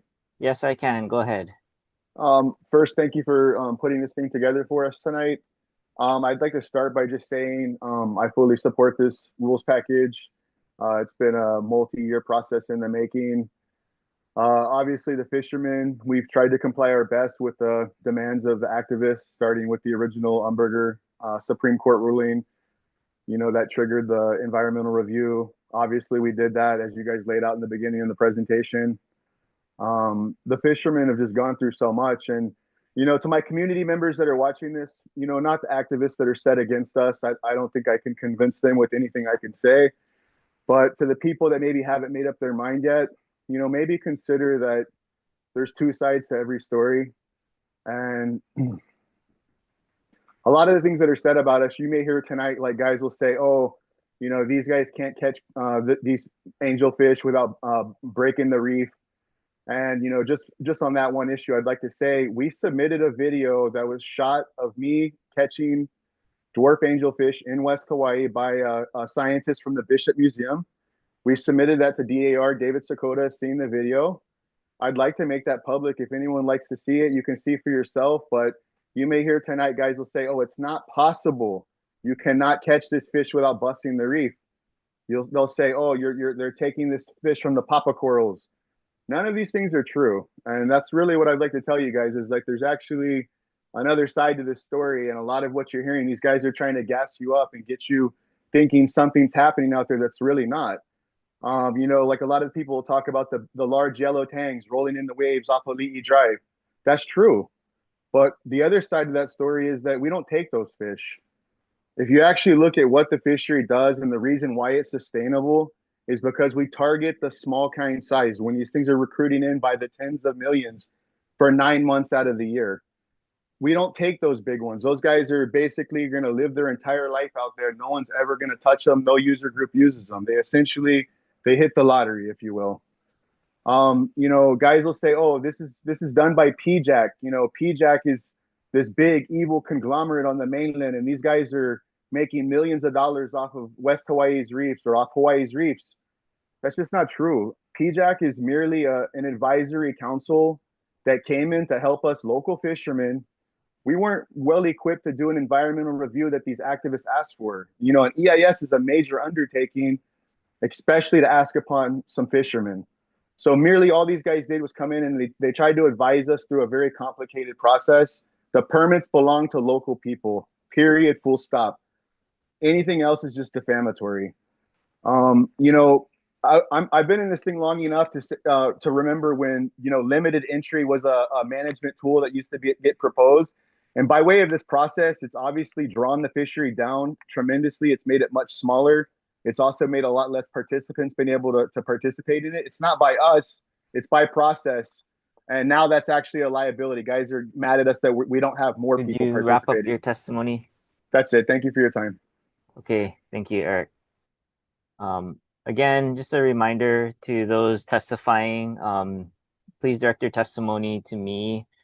Please don't use your testimony to rebut other testimonies. Thank you. Next up, we have Kylie Cruz. Aloha, can you hear me and see me? Yes, go ahead. Okay. My name is Kylie Wager Cruz, and I'm a senior attorney with Earth Justice. We strongly oppose the proposed rules, which would reopen West Hawaii to commercial aquarium collection for the first time since 2017. The collectors have no rights to collect just because they completed a West Hawaii EIS. Under the Mauna Kea Power case, an EIS is an informational document meant to inform permitting decisions, not dictate them. In affirming the EIS's default acceptance, the Hawaii Supreme Court by no means endorsed the EIS's conclusions or analyses. The court merely held that the EIS contains sufficient information, including information we submitted in comments, for the agency to make permitting decisions. Through the EIS process, we uncovered fatal flaws in the collectors' and DAR's plans to reopen West Hawaii to collection. Just two examples, the catch quotas were set based on historical catch rates and market demand, not based on a species-specific biological analysis. And the second, there is nothing stopping collectors from concentrating their catch in just one or two collection areas, exacerbating localized harm to reefs and communities. DAR continues to toe the line that everything is fine because they've created protected areas where collection is prohibited along the West Hawaii coastline. This strategy created sacrifice zones in all of the open areas where fish populations are dramatically lower than enclosed areas. Enclosed areas did not work for the pakuikui, whose population crashed due to aquarium collection, and now the species is off limits even for food fishers. We cannot let DAR manage our resources into extinction. It is absurd that we're even here, given that the 2023 community-led petition to ban commercial aquarium collection statewide was unanimously approved by the board. 100,000 lauipala per year is the opposite of a ban. Finally, 2 newspaper notices, 1 social media post, and 3 minutes for testimony or a written document do not constitute consultation under Article 12, Section 7 of the Hawaii Constitution and Supreme Court case law. DAR is duty-bound to conduct meaningful consultation with Native Hawaiian communities that would be affected by these rules before bringing them back to the board. Kama'aina stories and rights are recognized and prioritized under the law. Thank you for the opportunity to testify. Okay, thank you, Kylie. Next up, Paul Williams.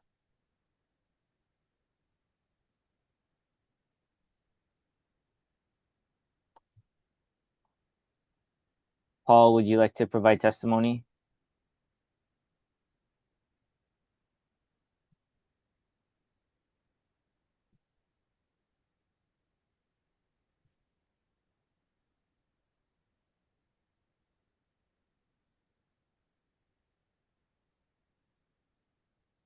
Paul, I see that you're unmuted, but I can't hear you or see you.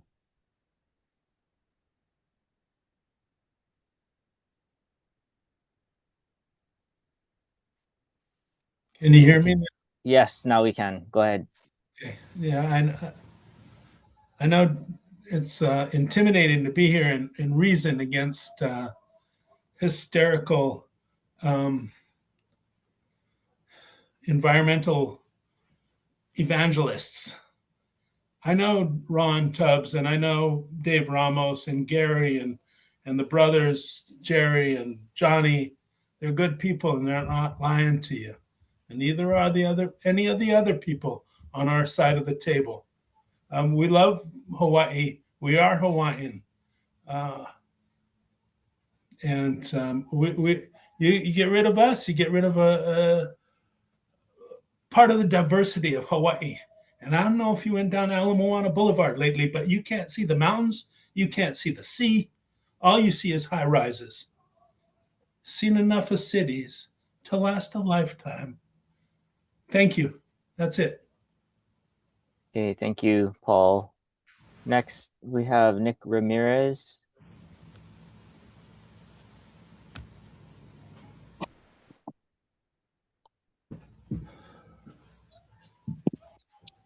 Hello?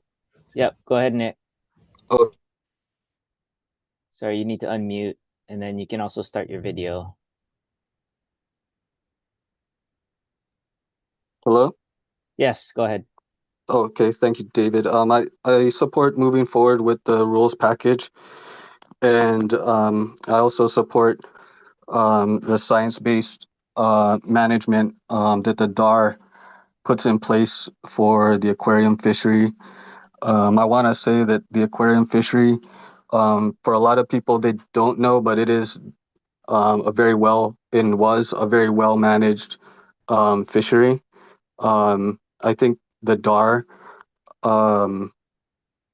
having worked on this fishery for all these years, you know, still has an opportunity, but somewhat missed it in the past of, using this fishery as an example, and bettering your department and, finding ways to better recruit, really good people for your department, by showing how well this fishery is managed by the state and the Aquatic Resources. So also I want to say, as a fisherman, I really believe that a lot of the other fishermen who spoke today, everybody knows what is right and what is wrong. And I know that they are pretty strong in, what am I trying to say? We all know what is right and wrong, and we know how to catch these fish in a way that is correct, using the fine mesh net, and it doesn't harm the fish or the reef. So I think moving forward with this rules package needs to happen. So yeah, thank you for the time to talk. I don't know what's happening right now with if I'm still on or if I'm muted. Thank you, Nick. Yes, we received your testimony. Okay. Yeah, thanks. Next up, we have Jai Cox. Hey, can you hear me? Yes, go ahead. Hey, aloha, my name is Jai. I'm a spear fisherman from Ka'u, and I support the management of our fisheries and aquatic resources. I've been in the water all my life, and what I see shows very high signs of life on West Hawaii reefs. These rules are a perfect example of that. Please adopt these rules as written with no further changes. Mahalo for your time. Okay, thank you, Jai. Next up, we have Kayla Bartolini. I will not be providing oral testimony today. Thank you. Okay, thank you. Next up, we have Frederick Smith.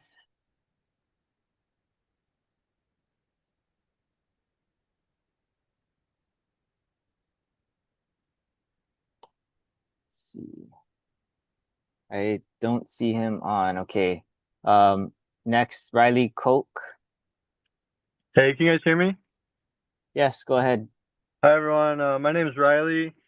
I live in Ka'u, and I support managing fisheries with science. This fishery has went through all the processes to make these rules viable. This fishery is also much more sustainable in comparison to other fisheries. Please pass these rules to help us utilize our ocean resources sustainably. Thank you for your time. Okay, thank you, Riley. Next up, Dan Gordon, not present. Jeffrey Coakley, not present. Atticus Wiggins. Hello? Hello, can you hear me? Yes, go ahead. Yeah. My name is Atticus Wiggins, and I'm from Kohala. And as a fisherman, I'm opposed to the aquarium permits being permitted. I know there are ways to get the Potter's angelfish out, like safely, without destroying the coral, but it's hard to enforce for DAR. Like you can't send someone out there every time someone's harvesting a fish to make sure that they're doing the right thing. And it's in these like best interests in a competitive standpoint to get as many angelfish as you can in comparison to the other people who are there also trying to get angelfish. And so I believe that coral will be at risk and the fish reliant on that coral, like kole, aveo, and pachi, those species will also be at risk. And we're shooting ourselves in the foot by allowing these permits. And that's all I wanted to say. Thank you, and I hope the state makes the right decision. Okay, thank you.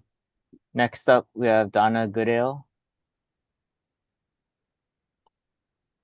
Hello, can you hear me? Yes, we can. Go ahead. Let me see if I get my video on here.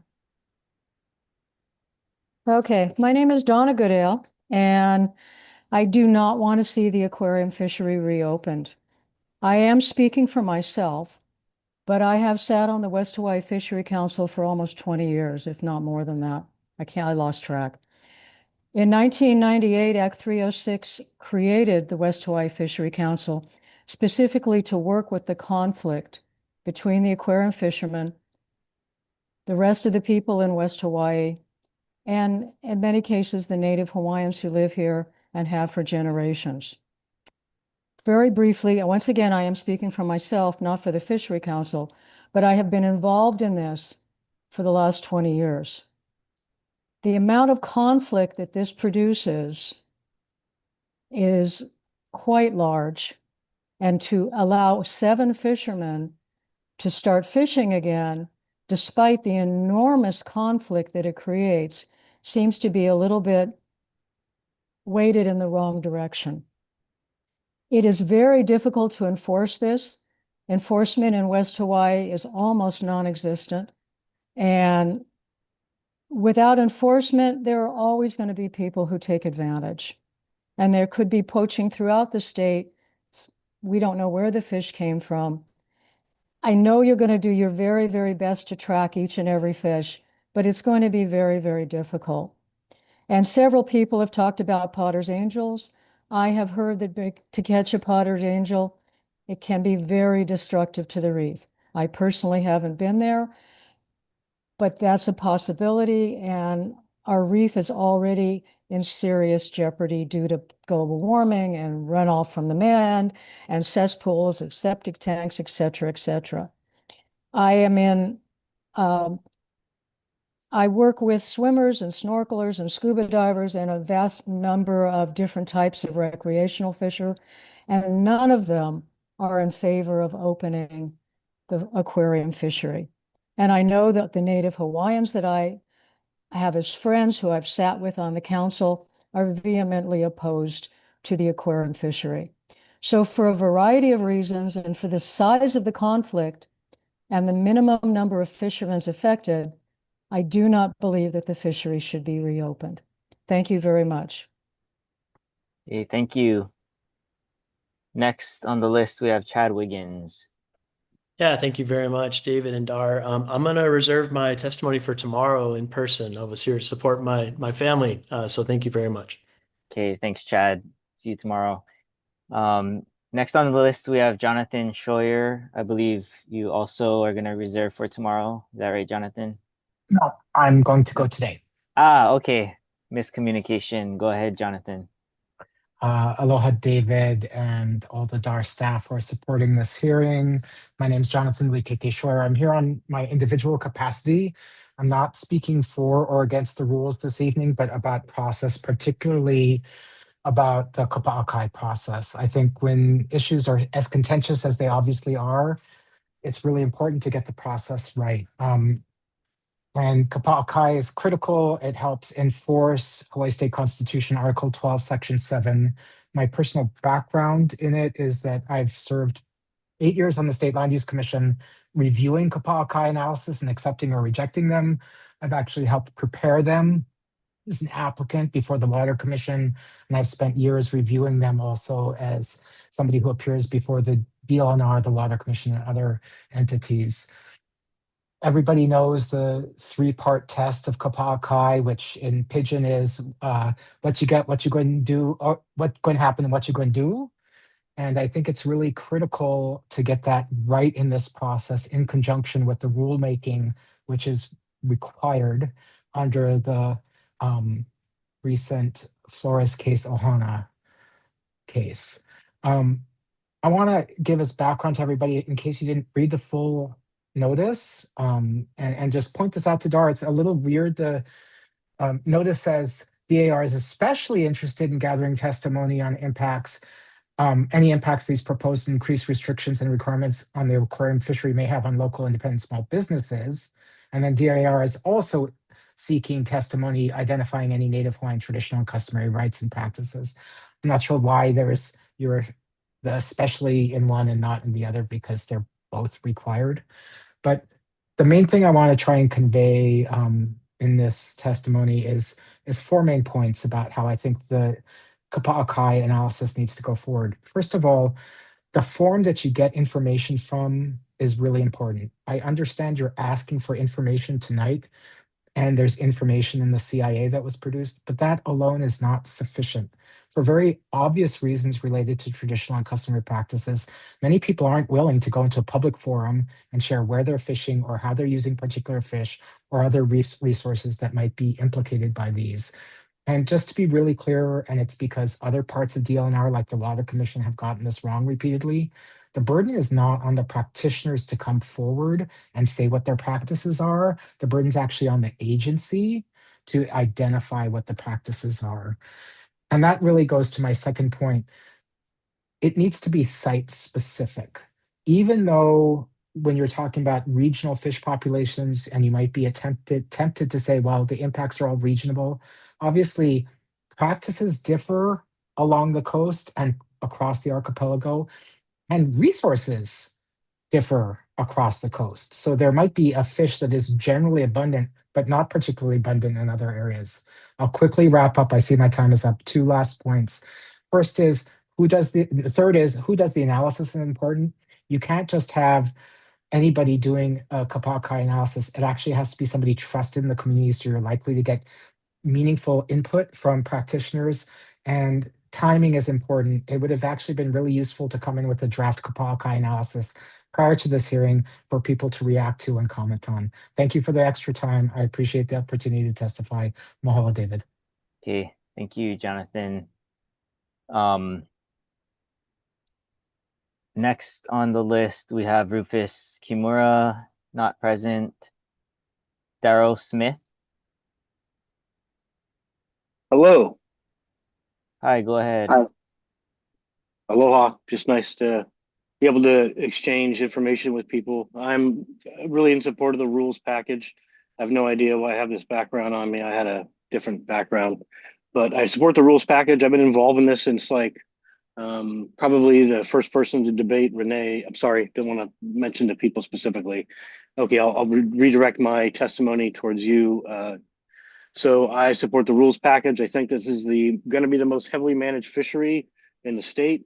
If you talk about extractive fishing, Like the state of Hawaii imports fish to provide food fish. They can't take enough fish out of the ocean. Like that is actually astounding to me. And we have a very like well managed fishery that is going to be extracting a very small percentage of biomass relative to 250,000 recreational shore fishermen and hundreds, if not thousands, of commercial fishing boats. So the arguments about extraction, I just don't really grasp. I know there's a lot of money spent on influencing the people who are making decisions here. I'm not an NGO for sure. I did not take a salary. I want people to know that NGOs in general, sir, are like not for profit, but they exist to basically provide propaganda or misinformation for a specific focus or task. I just have noticed that since I've been involved with this particular aquarium fishery thing. I've lived in Maui for 22 years. I'm a Polynesian percussionist. I've been in Halaus. My Hawaiian name is Iolani, the hawk, which I believe is appropriate here. There's a lot of stuff going on, which seems somewhat distant and inappropriate for this state that I love as my home. I really think that the process of managing the fishery has been exhaustively taken and presented. And through all the legal challenges, we have done what we need to do. And I would really appreciate it if they would just continue with the rules practice, because that is exactly what I think needs to happen. We are talking about a very minute amount of biomass being removed.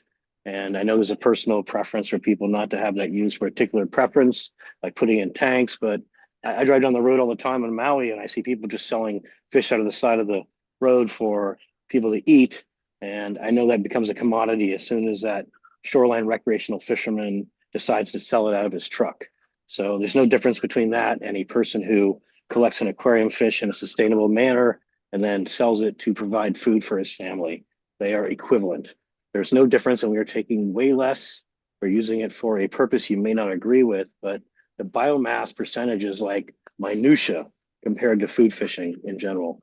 So I do not understand the opposition, except that it must be a personal preference that they do not want to see a fish in a tank. And I really like fish in a tank. That's my personal thing, but I will do it sustainably. And hopefully I want to support those people to do the same. Thank you very much for allowing me to provide my testimony. I appreciate it. Aloha. Yeah, thank you, Daryl. Next, we have Malia Leitner. Aloha. Aloha, Malia. Go ahead. Aloha. Okay. Obao Malia Leitner. I am born and raised on Hawaii Island, raised in the values of Malama'aina and Kuleana to our nearshore resources. I carry both a personal and community responsibility to care for the places and practices that have sustained our people for generations.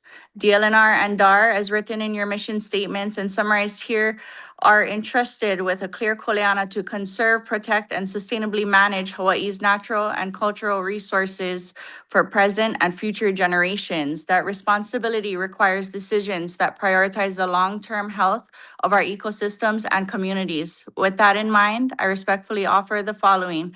First, I strongly oppose the establishment of a statewide aquarium fish permit for commercial collection. The commercial extraction of Hawaii's public trust biocultural resources is not only disrespectful, but exploitative and ecologically irresponsible. Species such as Lauipala which hold cultural significance, and endemic species like Potter's angelfish, along with Mai'i, Hinalea, Iiwi, and Thompson surgeonfish are essential to reef health and should not be commodified.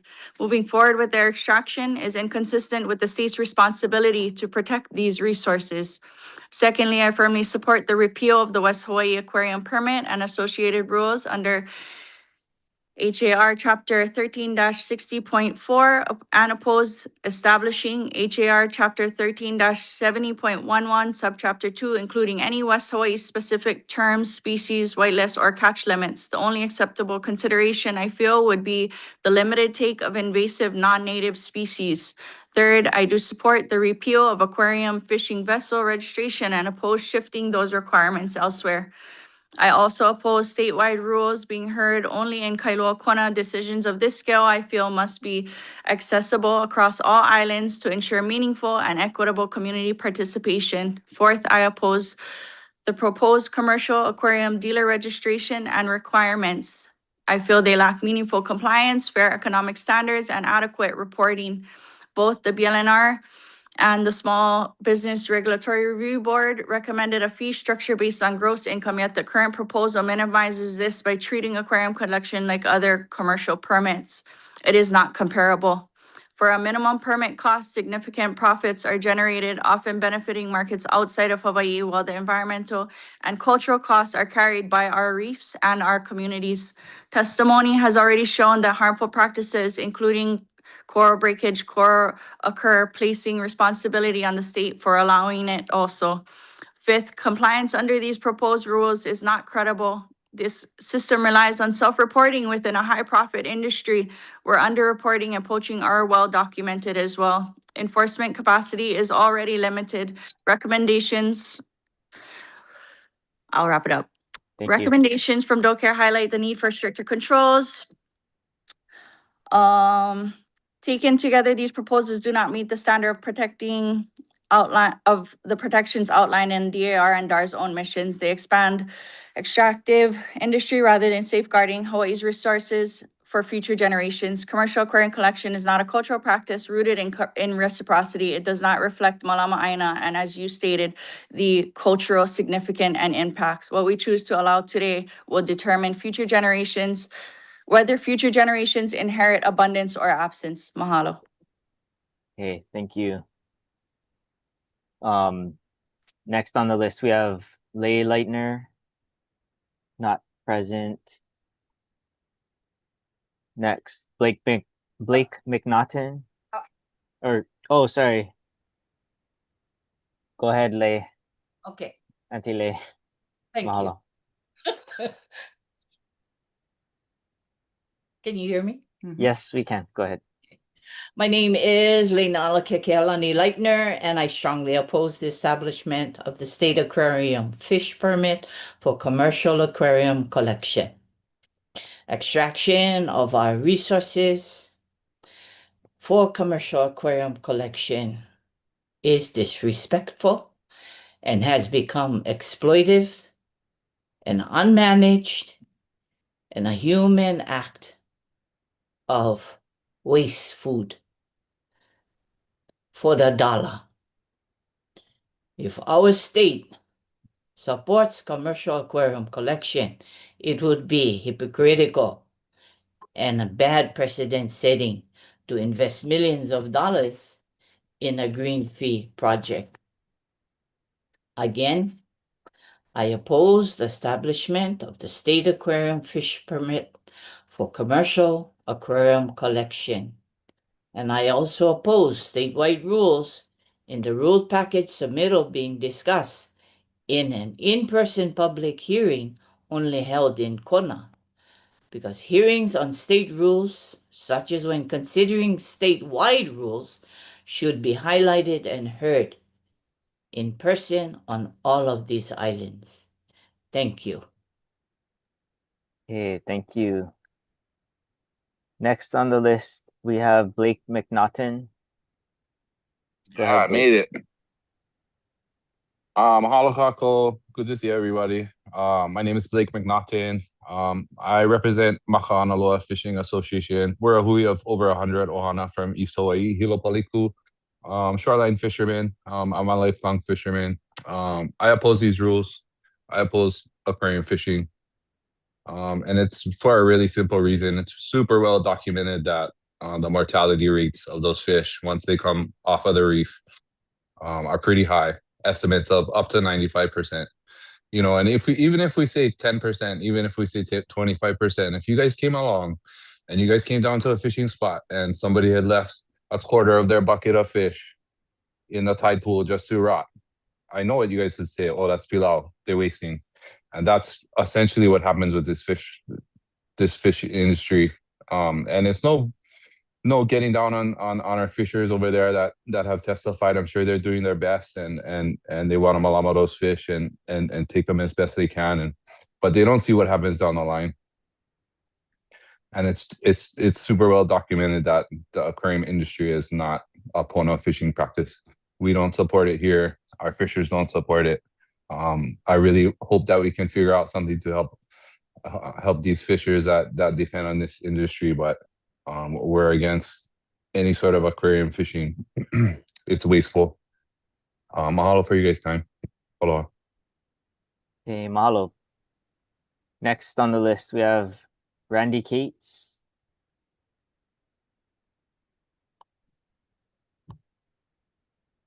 Randy, are you there?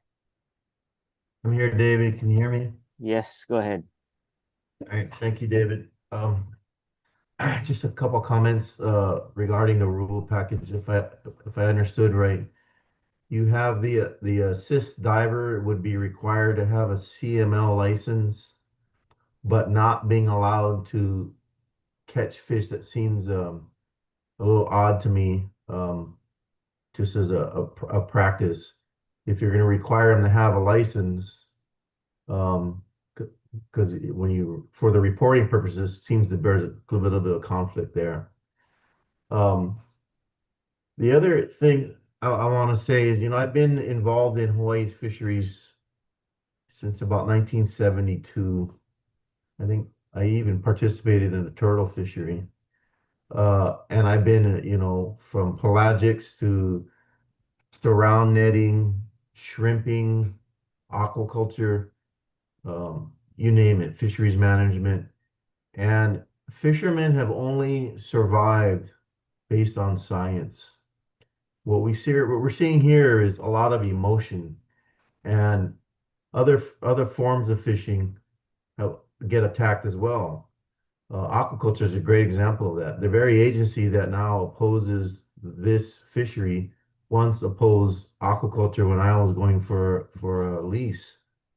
And then 2 years after I got the permit, they came in and then fully supported our operation and asked me to help support native Hawaiian fish ponds, which we did. We gave over 1 million fingerlings a year to native Hawaiian ponds, but they still opposed it, still opposed aquaculture at the EIS level.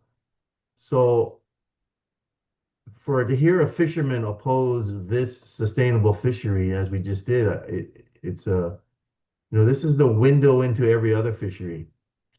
And I hope you guys at DAR recognize that, stand by the science, because that's the only line of defense. I don't like pig hunting personally, but I would never take that right away from someone else to do that for food or for guided hunts that they do on Molokai and Lanai and other areas. It's not something I would go out and oppose. So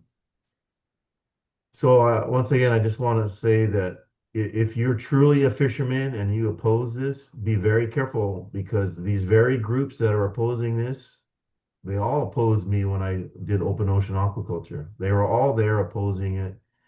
This is just another opposition, and they're very well funded, and they earn a lot of money in this opposition.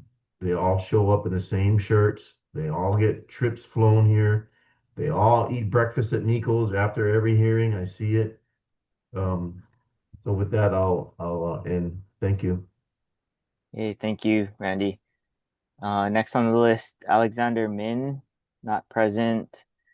Joseph Lee, not present. Paul Kimzel.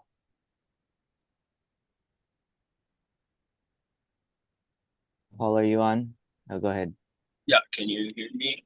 Yes, we can. Over here. 1 second, please. There you go. How to activate my video? Is my video working? Yes, we can see. Yeah. Hold over just for a second here.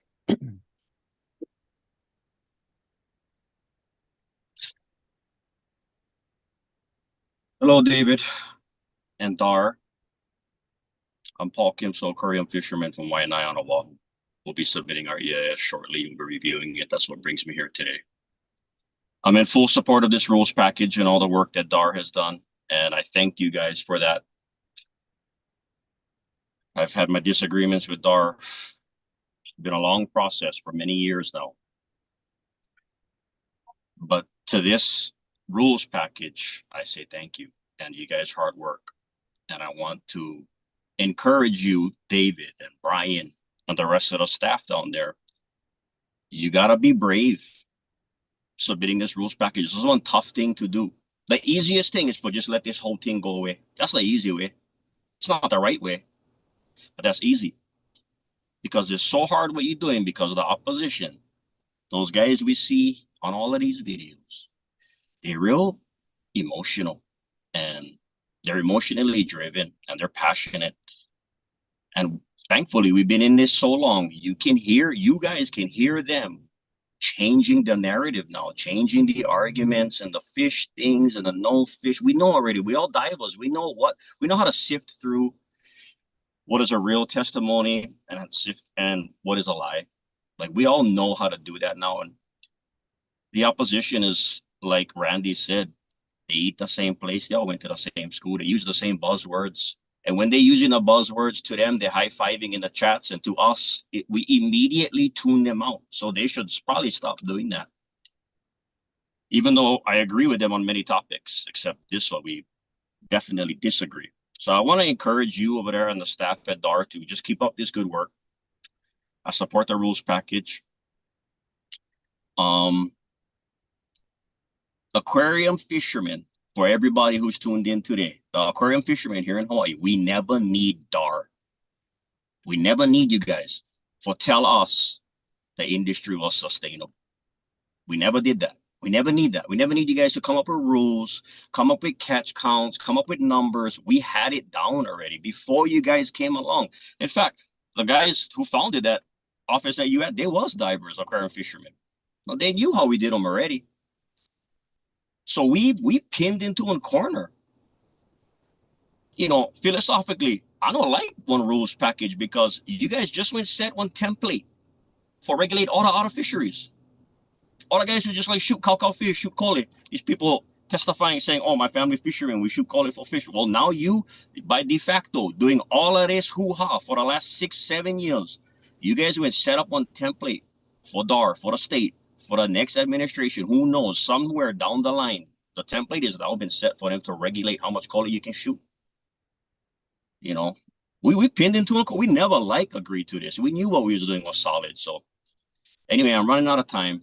I want to thank you guys over there at DAR and everybody else who took the time out of the day for tuning in. It's been a very long process. I support it. And thank you guys a lot. Hey, thank you, Paul. Next on the list, we have Stan Ruidis, not present. William Ma'e Hui Hui. Are you here, Wills?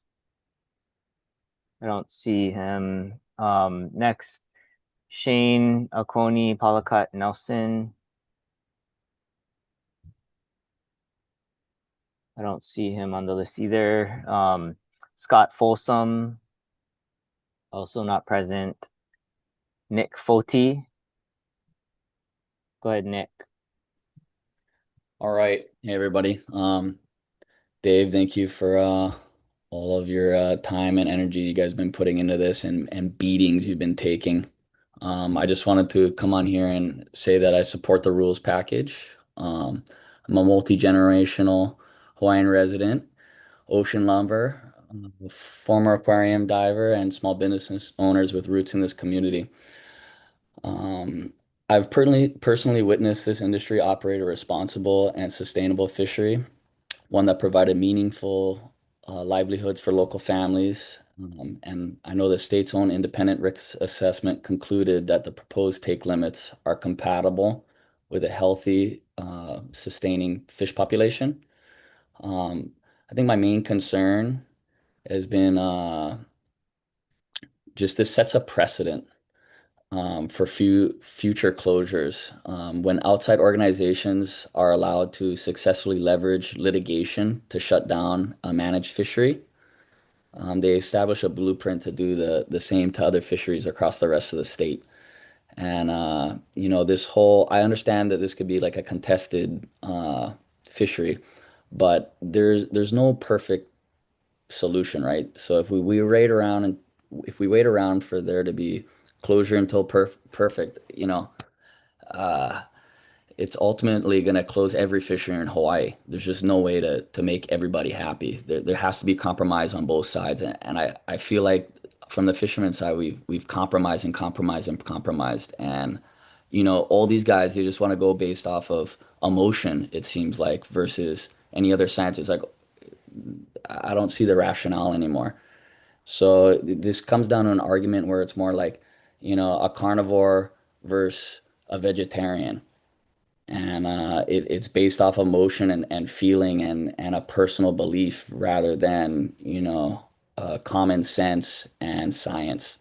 So, I just want to finish up with, outright bans aren't conservation, management is. And licensed fishermen operating within a legal framework have every incentive to protect the resource they depend on, and in turn become stewards of the resource. And my last thing too is, Hawaii's youth are going to lose generational ocean knowledge with this. Something that's passed down generation to generation, and you can't recover this from a textbook, or restore it from a future court ruling down the line. Once it's gone, once the knowledge is gone, it's lost forever. So I hope we can move forward with this rules package, and I'm support. Thank you. Bye. Okay, thank you, Nick. Next on the list is Adrian Kuahuia.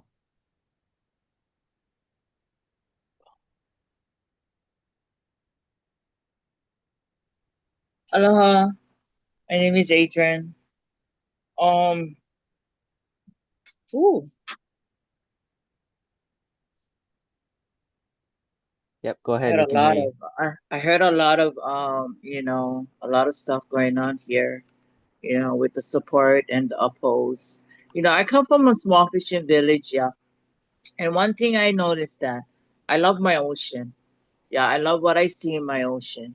And we are sustainable here. We are trying to be sustainable. We get what we can and what we cannot get. We try to follow the rules for us here, like seasonal, when it's harvest time, when it's not harvest time, and then we use for cow, right? Our place here we use for cow too. Yes, we do get for us to things that we need for living situation. So what I'm saying is, you know, I I've got grandkids that, I teach them about, what we want to see for the next generation to come. Meaning when they get kids, they're gonna be doing the same thing, you know. And yeah, I can only say one thing is, in my experience, I've seen I don't know who's done it, but I've seen tanks, on shorelines, like, I don't know, they've been harvesting something and they're just throwing away all these tanks, and it's it's not right. You know, some stuffs are not right and some stuffs are okay, but for me it's I think about my generation. Yeah. And I don't know what to say about this, but just to let you know where I'm coming from. Mahalo. Okay, mahalo. Next on the list, we have Jason Masters, not present. Rocky Kalihiva.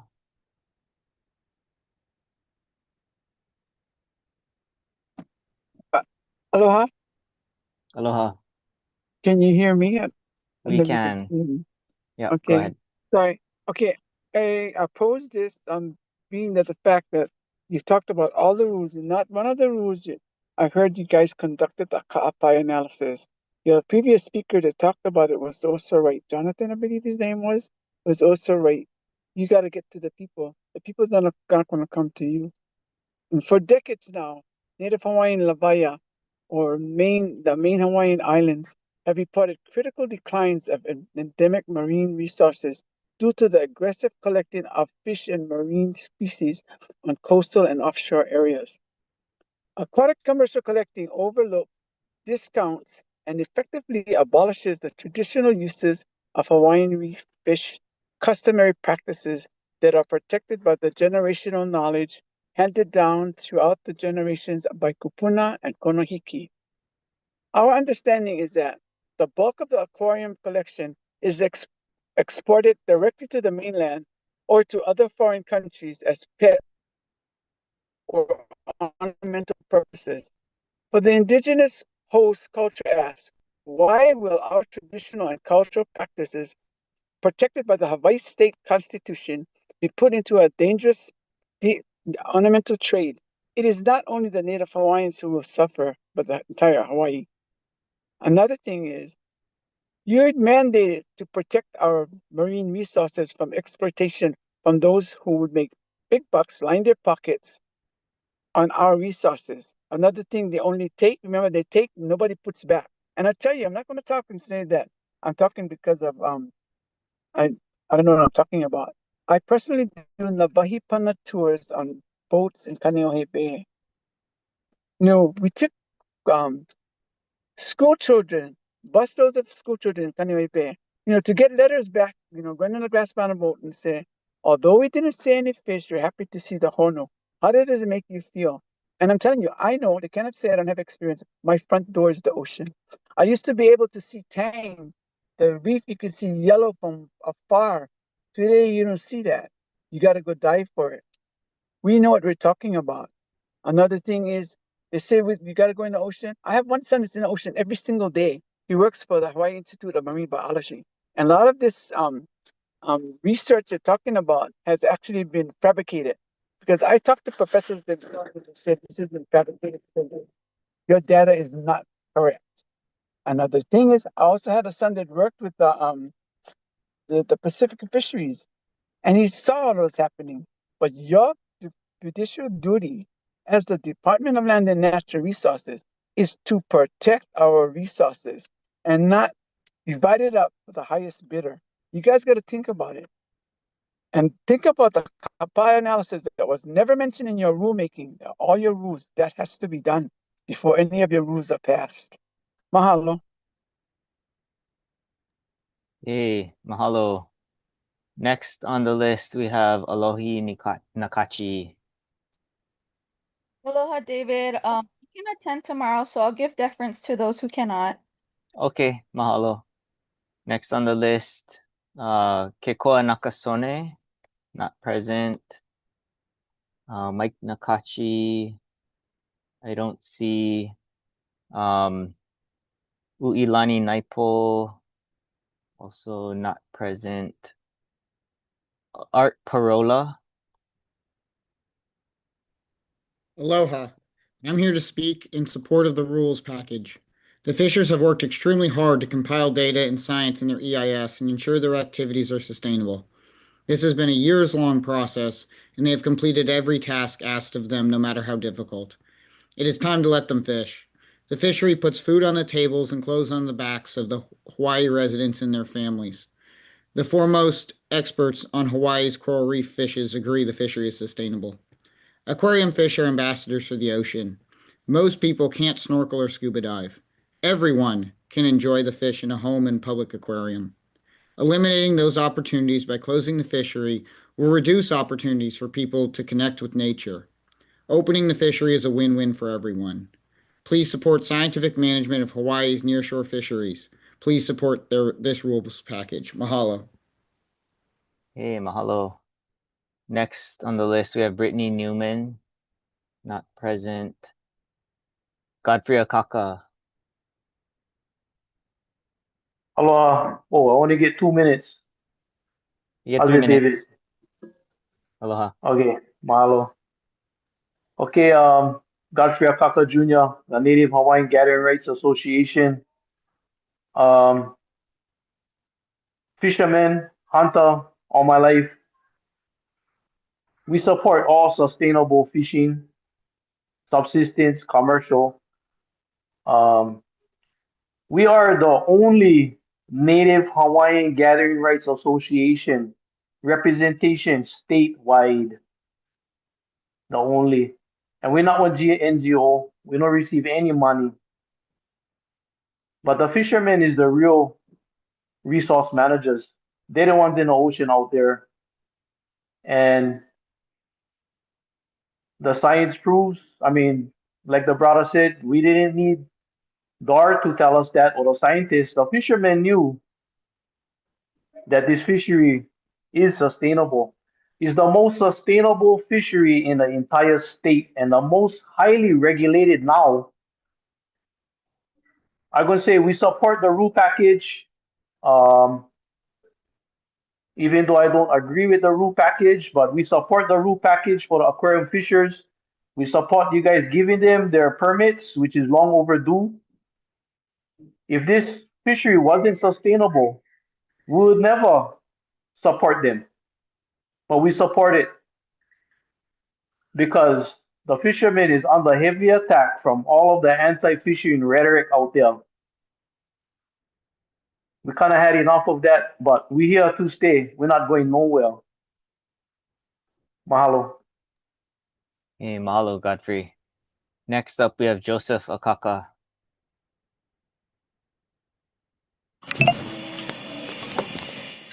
How's it? My name is Joseph Akaka. I'm a part of the Native Hawaiian Gathering Rights Association as well. I'm a fisher and a hunter. I gather all my life. Born and raised here on Molokai. Just wanted to share that you know, there's a lot of opinions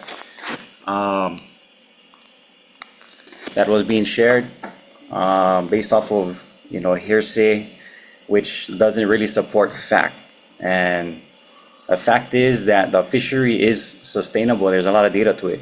There is video of how the fisheries catch fish and how they're taken, and you know, that's all fact. So believing what could happen instead of what is happening will leave a lot of people in being misinformed and blaming certain groups for why things are happening, you know, without specific data or proof is of them doing, you know, damage to the reef or to the fish is not okay. We had a lot of people blame us for that as well, which, you know, is not true. So I know there's a lot of misinformation going around, and I just wanted to share that I do support the package, the rule package that is being shared by DAR. Thank you guys for all you guys do, and that's all I wanted to share. Hey, mahalo. Next on the list, we have Richard Rosenblum, not present. Kai Michael. Hello. Yep. Hello, Kai. Go ahead. Hello, my name is Kai. I grew up on the Big Island. I'm gonna keep this quick. I support the rules package. I support science-based management of this fishery and all fisheries on the island of Hawaii. I think this is good management practice, and I support the fisheries being well managed and documented by DAR. Please pass these rules as written. Thank you. Okay, thank you. Next on the list, James Everglade, not present. Melvin Mason. Hey, aloha. My name is Melvin G. Mason Jr. Wau ko inoe na ali ai moku hamakua ki e moko I kono hiki e nui na hamakua. I'm here today to actually provide testimony on proposed amendments, propose amendments in the Hawaii Administrative Rules, Chapter 13-75, and adoption of HAR Chapter 13-71.1, Aquarium Fishery Management. I want to be very clear in this beginning and the start of this, is that I'm not in a position to management and sustainability. I support responsible stewardship of our Aina and Moana resources. However, I am in strong opposition to these rules as currently written because they fail to adequately protect Native Hawaiian traditional and customary practices. Under the Constitution of the State of Hawaii, Article 12, Section 7, Native Hawaiian rights are not optional. They are constitutionally protected. The state has an affirmative duty to protect these practices, not regulate them out of just existence. In the Hawaii Supreme Court has made it very clear in the cases like Pa'akai o Ka Aina versus the Land Use Commission and the Public Access Shoreline Hawaii versus Hawaii County Planning Commission. These decisions require the state to identify traditional practices, assess impacts, and actively protect them. These rules do not meet that standard. There are three major concerns. First, the proposed rules do not clearly distinguish between commercial aquarium fishing and native Hawaiian subsistence or cultural gathering. By applying a permit structure broadly, you risk turning a constitutional right into a regulated privilege. Second, the changes to gear regulations include nets and traps may unintentionally restrict traditional fishing methods. Without explicit exemptions, enforcement will become inconsistent and could disproportionately impact Native Hawaiian practitioners. Third, there is no clear evidence of meaningful consultation or cultural impact assessment. That is not just a policy gap, that is a legal failure under the Ka'apakai. So I am asking for the following. One, insert explicit language protecting Native Hawaiian traditional and customary practices. Two, create a clear exemption for non-commercial cultural use. Three, establish a cultural practitioner pathway that is accessible and not burdensome. Four, engage in a meaningful consultation with Native Hawaiian communities before final adoption. If these protections are not included, the rules are legally vulnerable and will likely face challenge. I'm almost finished. We all want healthy reefs, but sustainability must include cultural sustainability. You cannot protect the resource while undermining the people who have stewarded this for generations. Mahalo for my opportunity to testify. In the addition on this thing, on the cultural side, yes. Can you wrap up? My kid mentioned about taking. We got to put back. A lot Mahalo. of people don't malamaraina by palu, and in seasons. And my family, we still do this. And the thing is that these things that actually should be written form that can help a lot of these guys that you can move forward to this. So I appreciate the time, David. Okay, mahalo. Yeah, thank you. Again, if we get through everyone, I will provide an opportunity if people have testified and want to testify additionally. I'll open that up if we can get through everyone.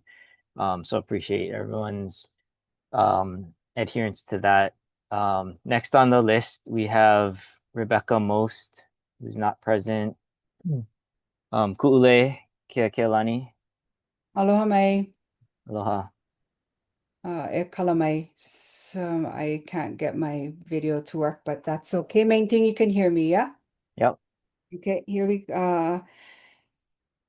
let's see. I want to be clear that I do oppose this rule package, and I want to elevate old, ancient data and documentation that is in fact. And this old and ancient documentation that I'm talking about or will refer to is in our place names, our inoa aina. And I come from places that elevate some of our i'a, places of North Kona of Manini Ovali, Keahole, Kalaimano. And one I will focus on for this testimony is Anai Ho'omalu. In your mission, the mission of DAR, to conserve, restore, manage the unique aquatic resources of Ko Hawai'i. It is right in this place name, Anai Ho'omalu. There is also ohana that pronounce it Anai Ho'omalu. Either way, Anai Ho'omalu, Anai Ho'omalu. It is exemplary of these three words found in your folks' mission. Manage, conserve, restore. Anai Ho'omalu, the protected mallet.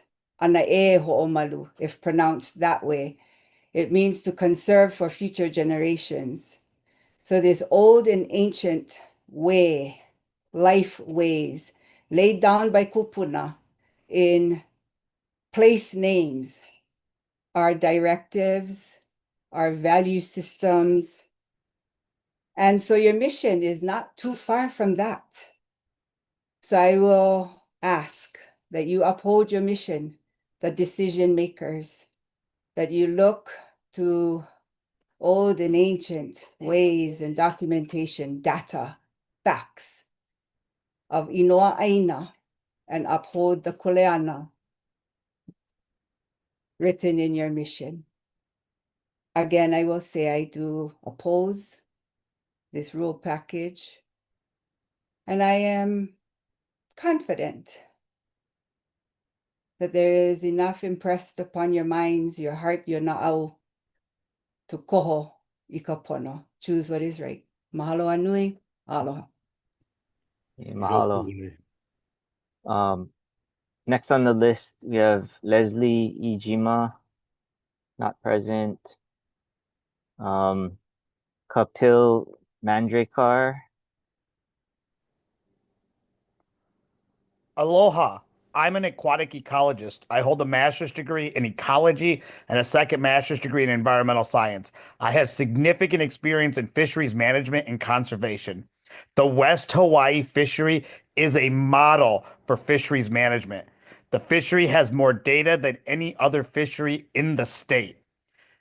In fact, the Division of Aquatic Resources compiled a 92-page evaluation of the fishery, and DAR has stated it is the lowest impact of any fishery. Looking at the data from DAR, NOAA, and the EIS, there is no question to the sustainability of this fishery. In fact, after looking at the population data for several of the species, the catch could significantly be increased and fish populations would not be negatively impacted. These quotas are set extremely conservatively. The West Hawaiʻi aquarium fishery is the best managed fishery in the state and, in fact, one of the best managed fisheries in the world. Therefore, I urge the board to support fishery science and management and pass the proposed rules package. Thank you. Mahalo. Hey, thank you. Next on the list, Rusty Ijima, not present. Daniel Cottrell.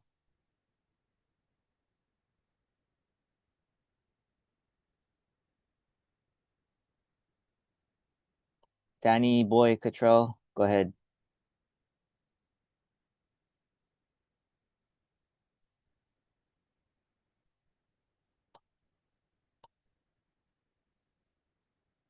Are you there?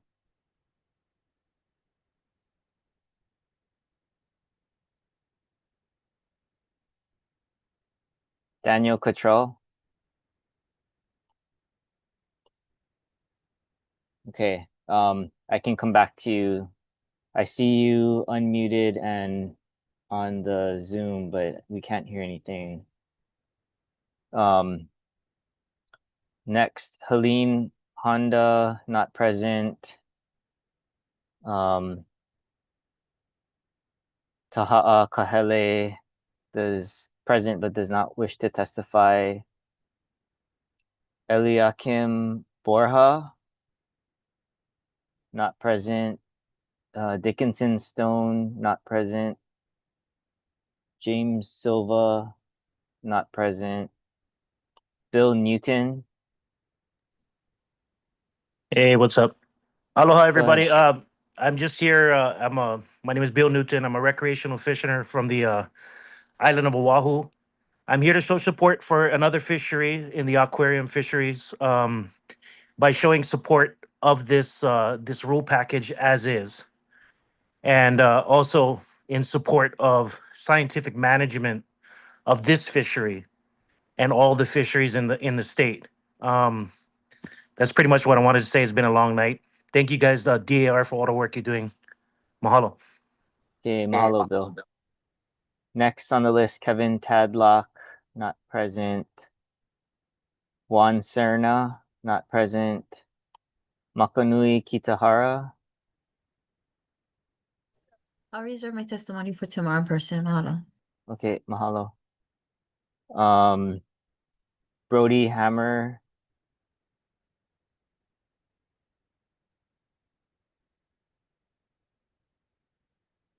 Brody, are you on? Yeah, There I'm you go. here. Okay. Sorry about that.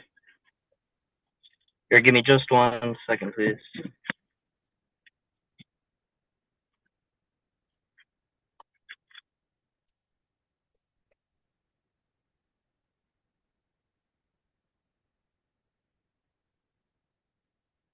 Are you still there?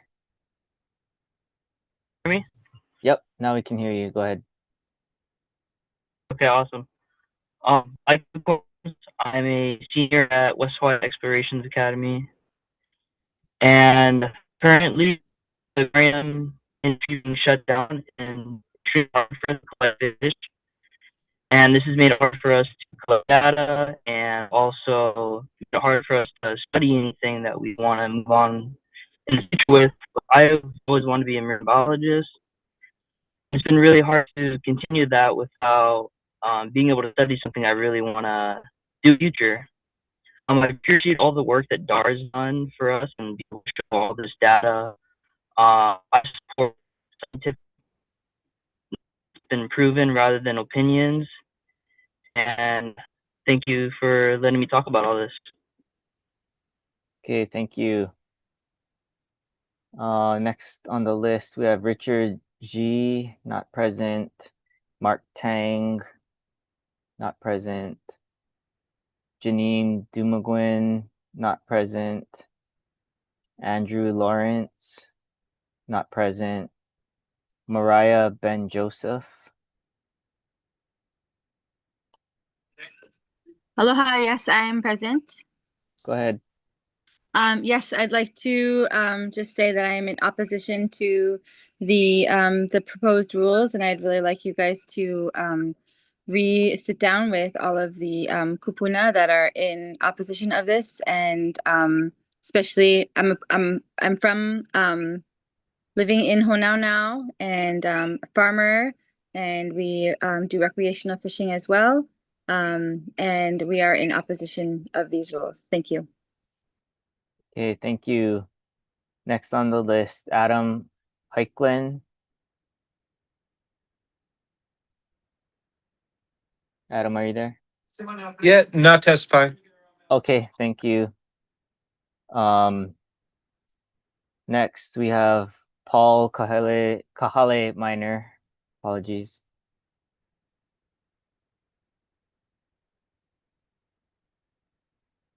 Paul, are you there?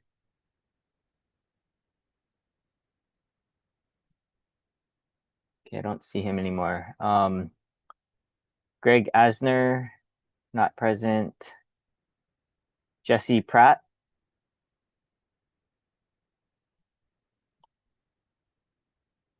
Jesse, are you going to testify?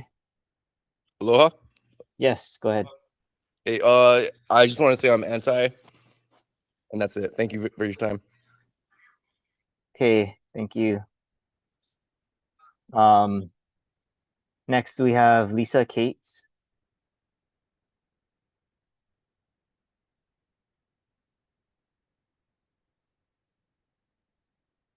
I don't see Lisa anymore. Next, Rufus Kimura.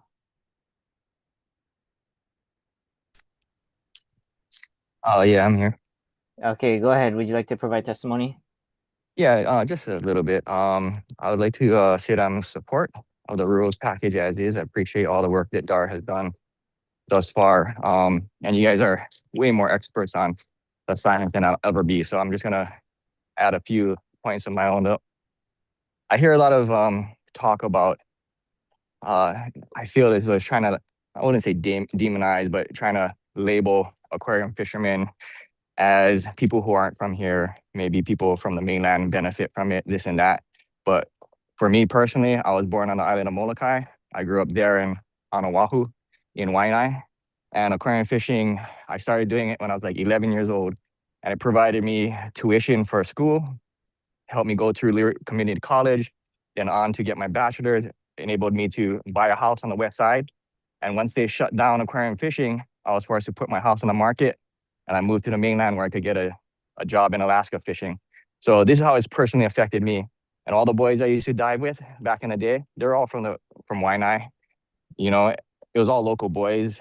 These are the guys whose jobs have been taken away and who haven't been able to work for the past, 5 years now. And all we want to do is go diving, go fishing, and that's what we're asking for. And the other point that I would like to make is, I think prior to the shutdown, there's over 200 permits out there maybe. And now we're only asking for like 15 on Oahu, 10 on Big Island, so like 20, which is like, there's a 90% reduction in fishers already. So we're really not gonna damage the resource or overfish it or do any of this kind. You know, this is a very selective, very highly managed fishery. And I appreciate the work you guys done, and hopefully we can get it open back up. Thank you. Okay, thank you, Rufus. Next up, Bronson Azama. Yeah, mahalo nui. Ana ai ke aloha kākou. My name is Bronson Azama. I'm testifying resident of He'eia in particular, which was also a heavily impacted community from the aquarium fishing trade. For me, I'm really opposed to a few things. One, the commercial aquarium, commercial trade, aquarium collection trade as a whole. I think, this notion of sustainability is very different than the lived experiences within our communities. Just going back to generations, right, or a few generations, looking at the ocean, the observations that my mother had about the health of Kaneohebe and all of these regions is much different than what we're trying to sustain now, which is crumbs. The fish, the environment and the marine environment itself is already impacted by cascading impacts, including the recent runoff and the flood. And we're now trying to sustain an industry within an unhealthy ocean. So maybe we need to shift our priorities. Rather than extracting, we need to rebuild the regenerative ecosystem first. The other thing I would add in regards to just this process, in regards to the rulemaking that DAR is conducting, there needs to be meaningful consultation with our Kanaka Maoli as a result of the Kapa'akai analysis, and not to expect those of our practitioners, many of which I have ties to come to these forums to provide DAR with information. So we really need to this is really shifting the burden onto our communities versus the other way around. And another thing I would like to add is, I know there's the expected meeting that's going to be happening in Kona, but this ruling also impacts all of Hawaii and sets, a precedent. So we really need to also have a hearing on Oahu and many of the other islands as well, because we're all impacted by these rules. So that's all I'd like to conclude, but mahalo nui. Thank you. So just to be clear, I'm opposed to the rulemaking as well as the aquarium fishing trade. Yeah. Got it. Mahalo. Next, and the last one on our list, Richard G.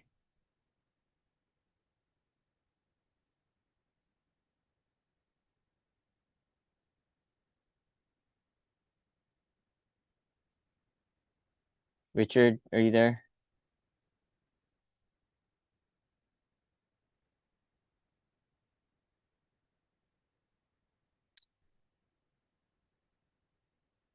I don't see Richard on anymore. Okay,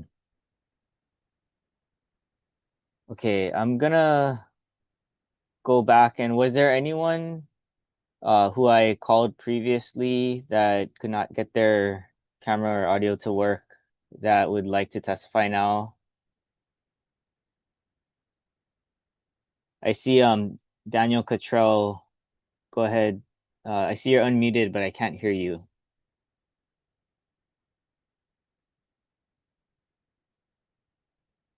Sorry, you might have to look into your audio settings because we can't hear you.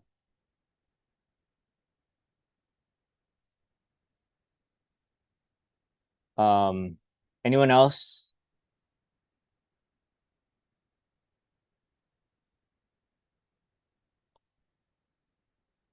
Okay, I see Christy Marie Woodham.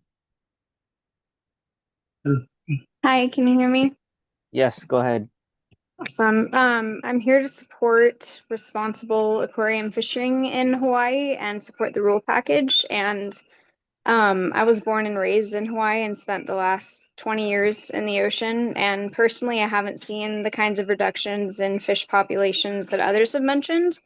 That said, though, I understand the personal experience doesn't carry the same weight as the scientific research, but I still think it's worth moving. Science is clear when properly managed, and aquarium fishing here is sustainable. It's been shown, and it's a highly regulated fishery, like many others before me have said. And it provides for local families. And the Division of Aquatic Resources has done a great job managing this resource. And I think it's time to let these fishermen get back to work. And I think it's also something to consider that if anyone's seen changes in fish populations from their own experiences, sometimes it's a bigger picture that could be part of the situation. It's unlikely the small number of permitted aquarium fishers that are highly regulated are the cause. Just from my own personal example, I've seen dive guides damage coral while chasing marine life to show groups while chasing down an octopus and trying to get it out of coral heads while on dives. So I'm not trying to like point fingers or anything. I'm just showing that, you know, there's other impacts that might exist and could be part of the conversation too. So we need balanced science-based decisions that consider all sources of impact. And I take your time and consideration in this. Thank you. Okay, thank you. I believe I heard Daniel Cottrell. Daniel, go ahead if you're there.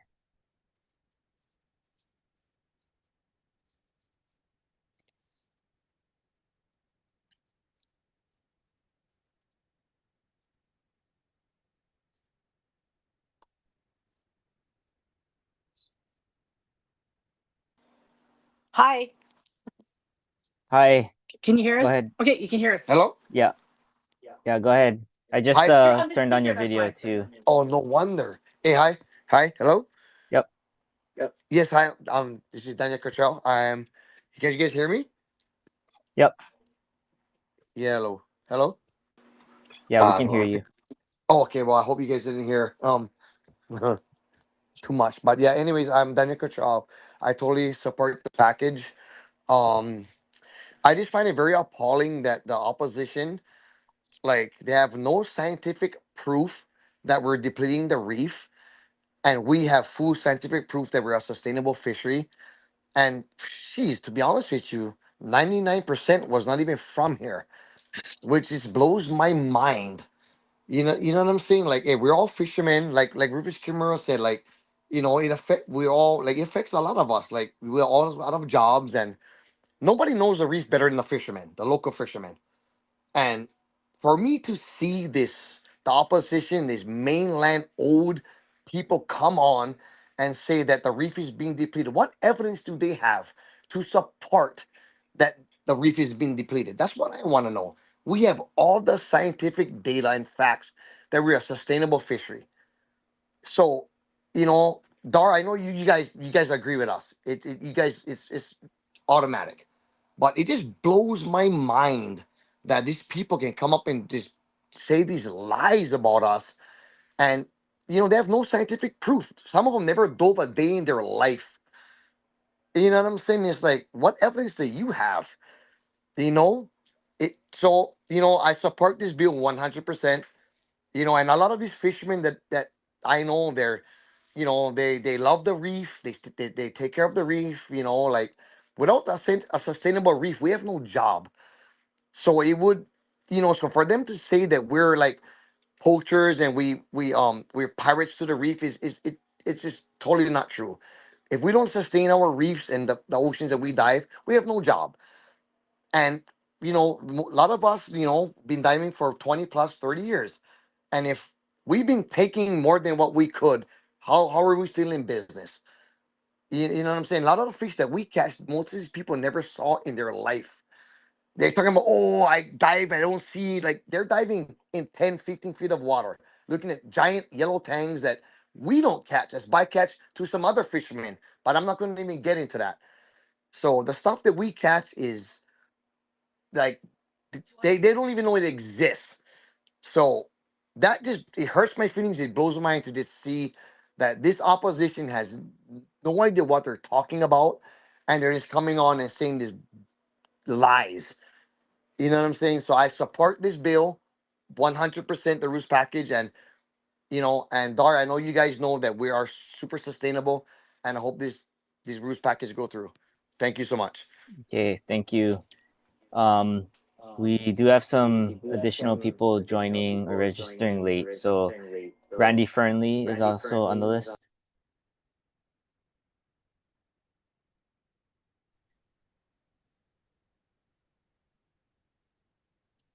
Randy, are you there? Yeah. Oh, yeah. Okay. You can hear me? Okay. Yes, we can hear and see you. Go ahead. Okay. Thanks a lot, David, for putting this on tonight. I appreciate that very much, so that we can all share our beliefs on the tropical fish industry and where it's headed. But like people have said before in other testimony tonight, that the science has been done on this. There's no sense in denying the science. There's a movie that came out called Don't Look Up. I don't know if anybody's seen it or not, but it's about the denial of science. But besides that, I'd like to say that I am full support of the rules package, and I appreciate you putting the presentation out tonight, and I will be sending in testimony later on in the week. So thank you very much. Okay, thank you, Randy. Mary Tubbs, I see your hand up. Go ahead. Yes, thank you. Can the host please start my video? Yep, go ahead. You should be able to start it now. Thank you. Okay, my name's Mary Tubbs, and born and raised in Hawaii. I have a master's in education and public school teacher for 35 years. I stand in strong support of this rules package as written. And I'm also a member of the NEA, the National Education Association, retired. Now, I've heard a lot of talk about that the fish, there's a depleted fish. However, there is a list of all fish that rates the level of concern for possibly being an endangered species. And I'm sure you're aware of that. It's called the IUCN, the International Union for Conservation of Nature, is who publishes the list.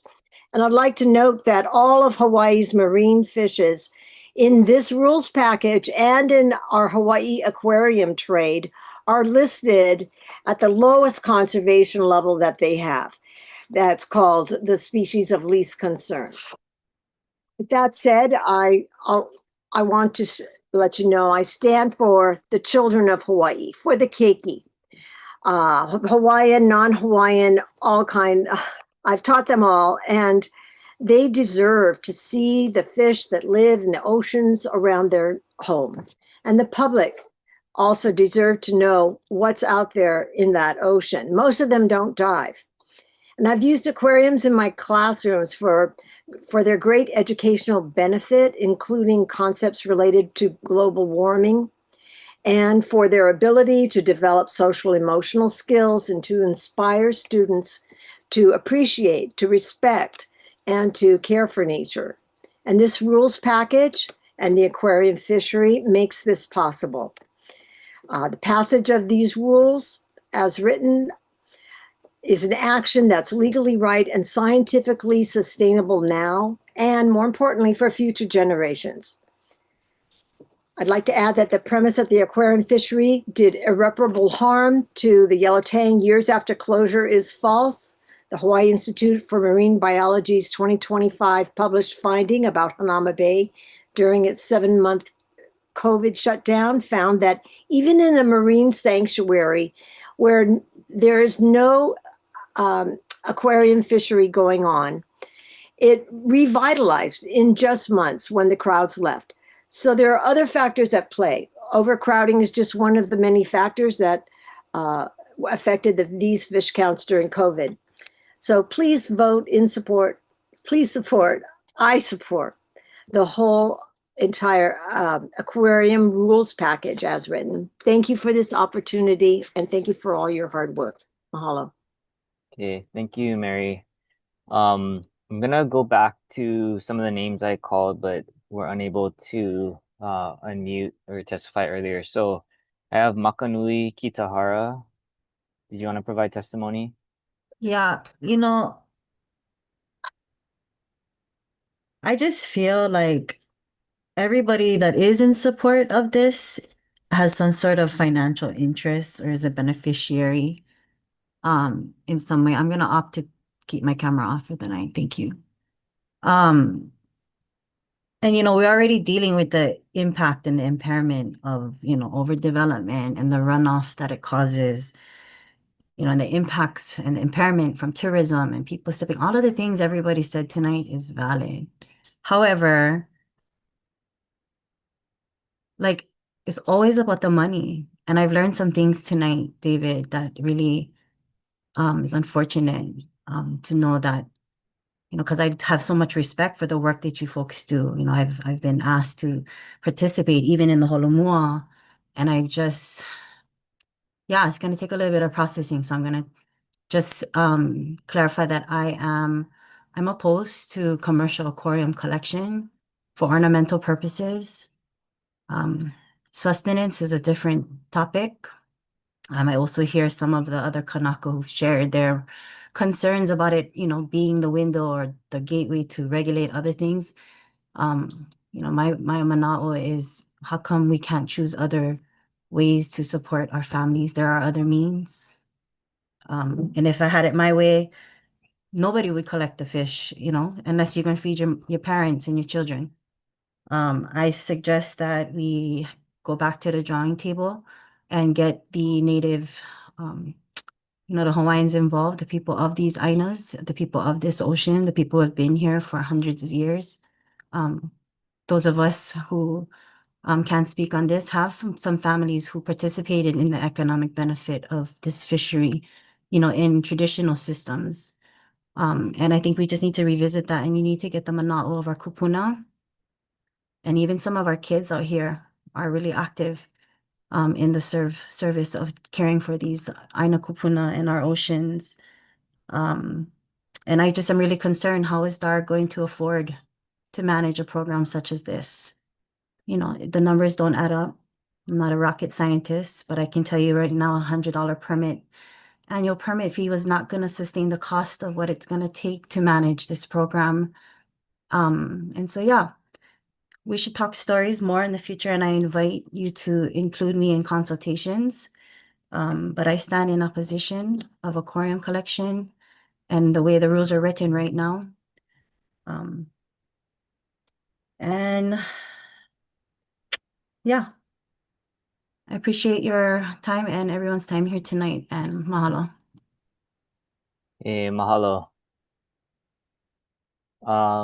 Dickinson Stone, go ahead.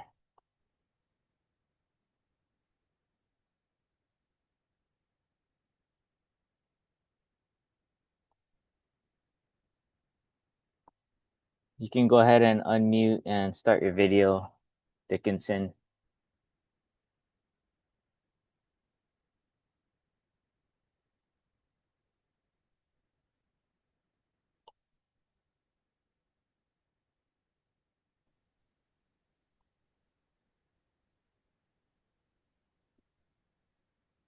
Okay, I see you're unmuted.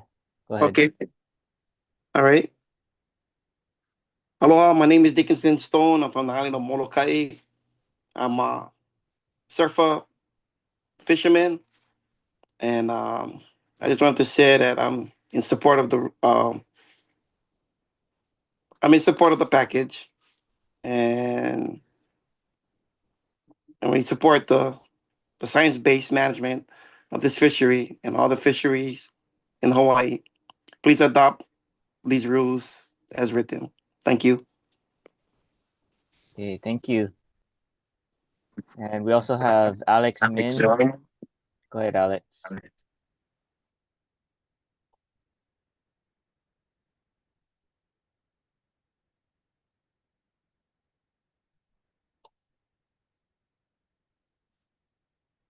Hey, sorry. Thanks for the opportunity to speak. I agree with the rules package. Nothing more to add. I think it's a great step forward for the community, and I think it's a great step forward for the future. Thank you.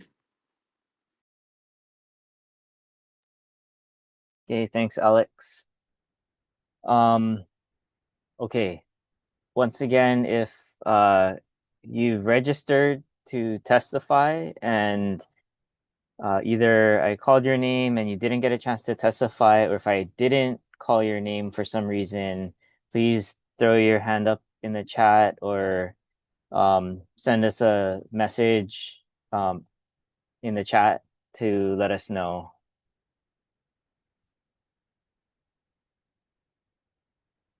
And I'm not seeing anyone right now, but that's a standing offer. So if you figure out how to do that and you want to let us know. Now, David, the chat is disabled. you should have access to chat with the host only.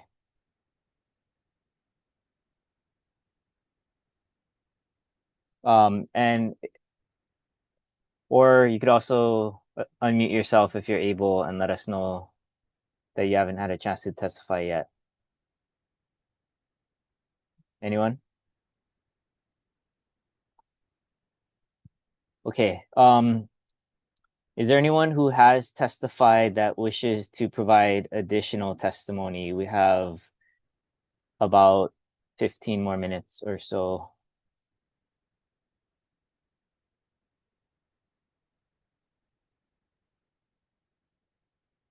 Okay, I am not seeing any. David, I want to add a little bit more of something. Okay. This is Nolan Mason. All right, go ahead. You have when- another 3 minutes. Yeah, when Kula had spoken, you know, a lot of the Ahupua'a and the Moku, the island itself, a lot of the places in the names that was already given in by name are already in the areas from Mauka to Makai, the whole Ahupua'a system, has the teachings, has the connection, even through the Kumulipo. I think for what you, because as a host, quote unquote, you know, culture, I think that everyone should go through an educational understanding, no matter who they are, about the place, even the fishermen, you know, because I understand where they're coming from, and you know, I support that, you know, because my family too, we do collect, but for more mihai, and not for the family, but for also our community. So the thing that would be in suggestion, even through the constitutional facts, is that you know, there should be some kind of educational teachings, because I know Kule does it in Kukio and that areas in Four Seasons in Kaupoleo. So I think that is something that you should take note that, you know, would be good for a lot of the Lawai'a fishermen from here and from afar, you know, no matter, you know, the religion, the race, the creed, their color, but understanding the value of the Inoa, the names, because it does have that connection to the place. And it's been documented before even science can arrive here. So I agree with people, you know, the sense of science and documentation, but in the Mo'olelo too, it actually been not just in storytelling, it's been in livelihoods, you know, so genetically, you know, it survived, you know, human survival, you know, off of these parts of, you know, agreement, and also the cultural parts of being able to feed the moana. Like my family, we make like squid luau, you know, by the buckets, and we just malamara moana, not just aina. You know, we feed the moana, we feed the i'a. You know, because, and it starts also from mauka, you know, with the crustacean, with the opai ulu'ula, you know, things like that. I think would be good in the educational process, and even, you know, like some of the guys, you know, talked about, you know, they get the small ones and, you know, but putting the strong ones back, you know, the ones that breeding, you know, that should be supportive and understanding that to teaching identification. And I guess, you know, science can prove it too, that even, you know, working, you know, hand in hand, you know, to that values. And I think that, you know, it's something that you need to add within the system, you know, not just the families that is all tied to the Ahupua'a, you know, system, you know, because the Moku's also too. And I think that you guys should look at to developing like the 9 districts to get one representative from Kanaka, from each Moku. So just something to add on. Mahalo. Okay, mahalo. Mary Tubbs, I see your hand up. Would you like to add to your testimony? Yes, but I'm not Mary. I'm sorry. Ron, okay, go ahead, Ron. You have 3 minutes. Yeah, I love the last testifier. I'd like to start with that. I think that was great. Trying to get the video on, but anyway, we did a complete cultural assessment, and it was a very learning experience for all the fishers. And 10% of the fishers in the past have been Hawaiian, and yes, we definitely have reached out to that. And I'd like to point out that a lot of my Hawaiian friends that have worked for me over the decades, and some of them, when they lost their jobs working with me, have had to move to the mainland, and it's been difficult for them. And I understand, and I believe that Hawaiians should be leading the role as fishers in the state. They have that cultural connection. They understand fisheries. I'm not Hawaiian, but I was a fisher for 45 years and came here when I was very young. But anyway, I'd just like to point out that we could be very useful as a fishery for Hawaiians. A koli for, first birthday party or graduation, for a lot of the Hawaiian parties I've attended, provides a small portion, even a large koli, small portion of a meal for one of the attendees. That same koli can bring $60 for a family, and help support that family. And if there's anything I can do, and I'm sure all of us agree that we need to all work together for the future of Hawaii and the future of Hawaii's oceans, and to keep our kupuna and locals local and keep them here. That's basically what I wanted to say. Sustainability. Without sustainability, you didn't survive in the old days. Hawaiians learned quickly that if you weren't sustainable, you didn't survive. So that's the way to go. Okay, thank you, Ron. Lisa, go ahead. Lisa Cates. Hi, thank you. I just wanted to say real quick that there was one part in section 77.1-8 about if a aquatic vessel is inoperable, that they have to call DoCare and or the Coast Guard immediately.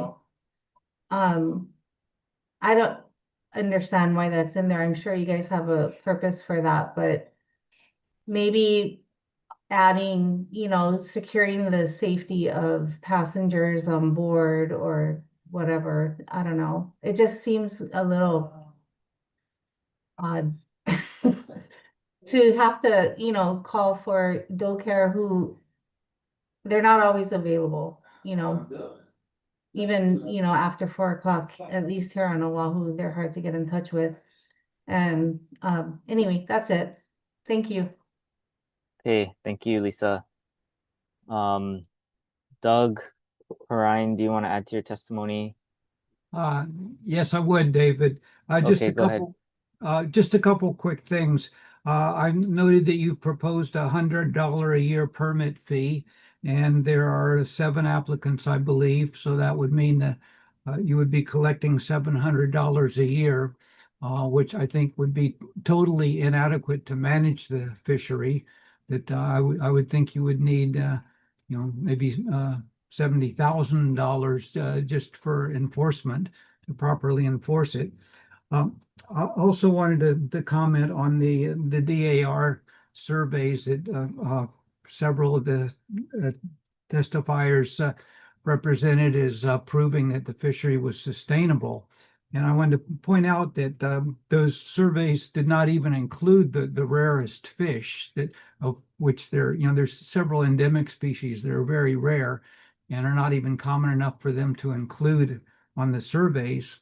But I did do an analysis of using both the DAR surveys and the surveys by the environmental group, the REEF, the Reef Environmental Education Foundation.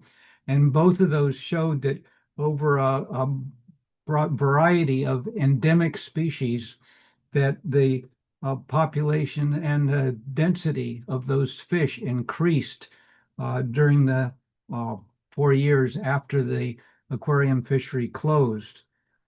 So that in itself is evidence that the endemic species and the rare species are subject to poaching when the fishery is active. And it just highlights that these species have not even been considered. Everybody's looking at the numbers of yellow tang and coley, and I'm not concerned about those. I'm concerned about the collateral damage, the flame wrasse, the longfin anthias, the blue striped butterfly fish, Hawaiian cleaner wrasse, banded angelfish, elegant course. All these fish are offered for sale even today by the big aquarium fish dealers on the mainland. And, they only come from Hawaii. So, and as I mentioned earlier, they have really high prices. Tinker's butterfly fish I just priced out today at over $1,500 on one of these websites. So your management and your decisions have all been based on yellow tang and those few other species that are going to be legally collected, and completely ignore the ones that are going to be illegally collected and must have been illegally collected before, because why else would they be recovering? And I'll stop there, but thank you for allowing me to put in those extra comments. Okay, thank you, Doug. Inga Gibson, would you like to add to your testimony? Yes, thank you, David, for the opportunity. I just wanted to request that when this goes back to the board, that you provide both the board members and also the public with updates on the poaching cases, because a number of them are outstanding. I think many know or do not know that we've had, at least 5 poaching cases in the last 5 years or 6 years now. One just recently, I actually saw the person here. I don't know if he's testified or yet, but that's brought it to my mind because, DAR has the discretion whether or not they want to prosecute. And there have been at least one case, which was all over the news, made national news. The feds, as they always have been the ones that led the investigation without any kind of leadership from DAR or DoCare. And DAR, to our knowledge, chose not to look into any kind of state charges.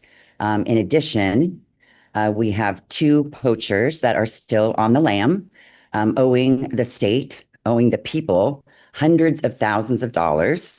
They have believed to have left the country, so that money is outstanding. We have another case that is still in court that's being contested, the Jason Beavers case. And, I think this just exemplifies the fact that it's not only unenforceable because of just the nature of the activity and all of these activities occurring underwater without DAR or DoCare having the resources, but also the fact that DAR does not take violations seriously. I mean, again, we had a national case all over the news. The person was prosecuted by the feds. DAR is not, enforcing the state laws that are already on the books. So I think, again, there is, you have a responsibility to update the board about these cases that are outstanding. And also, you need to let the board know that you are deciding not to prosecute these cases. And so when you say you have these safeguards, that you wouldn't issue a permit to someone who's been convicted, well, if DAR chooses not to pursue charges, then, then it's unenforceable. So I would appreciate, and it just begs the question, how many other violations have taken place that maybe didn't make the news, where DAR has decided to look the other way? To my knowledge, we have brought many, many cases to your attention and asked that DAR compare catch reports to dealer reports, and that has never happened. So again, I think it's time that DAR really be open with the public and the board and the decision makers about these decisions that you are failing to take as required by law. So thank you, David, for the opportunity. Okay, thank you, Inga. Eric, would you like to add to your testimony?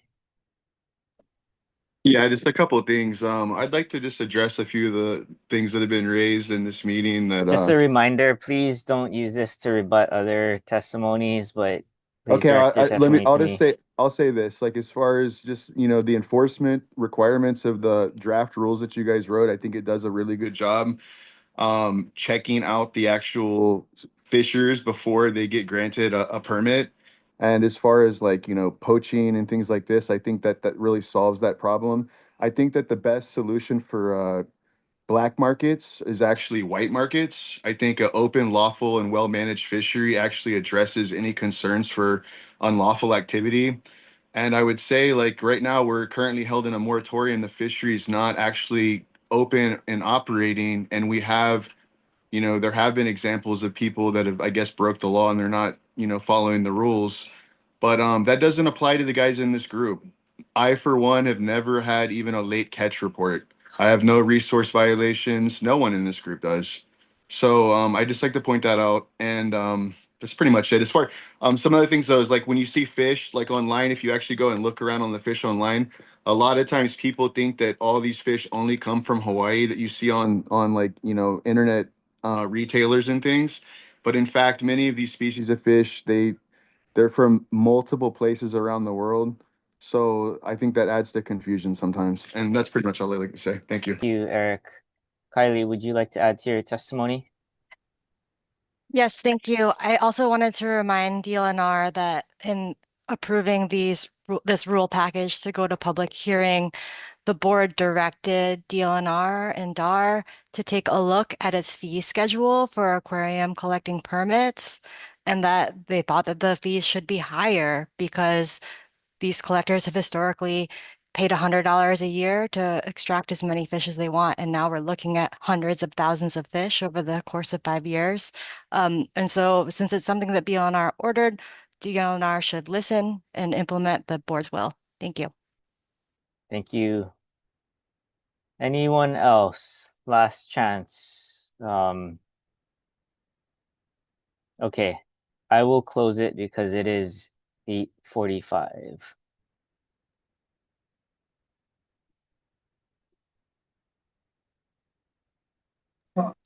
I had my hand raised.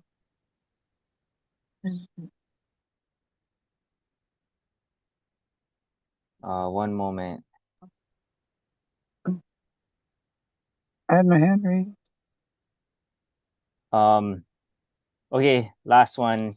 Can you restart the recording and go ahead, Auntie Rocky? You have 3 minutes. Last one. Yeah.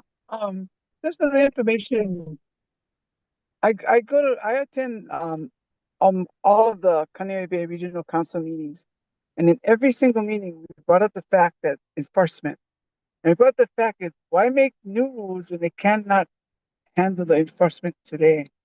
And the way the Department of Land and Natural Resources enforcement is in dire need, and also we started the Makai Watch over here to help the Department of Land and Natural Resources to monitor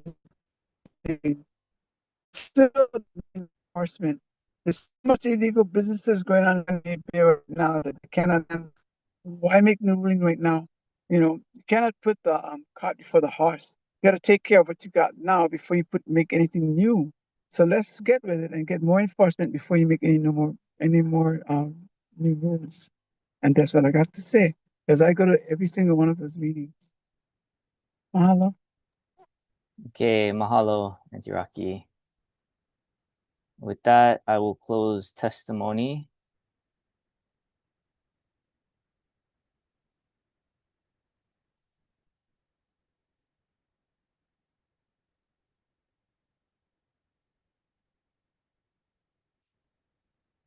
We will be accepting written testimony. Well, before I continue, I just want to mahalo everyone for your testimony. I thought everyone, for the most part, did a really good job, you know, sticking to the time limits as well as, you know, being very respectful. And I truly appreciate that.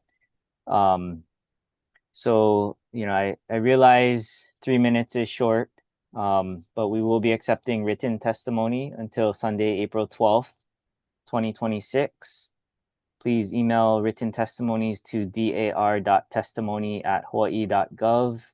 Voicemail. Testimonies may also be mailed to Department of Land and Natural Resources, Division of Aquatic Resources, 1151 Punch Bowl Street, room 330, Honolulu, Hawaii 96813. And those addresses are shown on the slide. Next, for your information, I will go over the next steps in the rulemaking process following the public hearings. So this is the projected timeline for these rules after these public hearings. The dates are estimates, assuming that no significant changes to the proposal need to be made based on the testimony received. Based on the testimonies presented, the department will submit its findings and recommendations to the Board of Land and Natural Resources. If approved by the board, the Department of the Attorney General will conduct a final legal review. Then the proposed rules will be given to the governor for his final approval. Should the governor grant approval, the approved rules will be filed with the Lieutenant Governor's office, and after 10 days, the rules will become effective as law. Are there any questions regarding this process? Okay. Well, on behalf of the Department of Land and Natural Resources and the Division of Aquatic Resources, Hey, David, sorry about that. mahalo.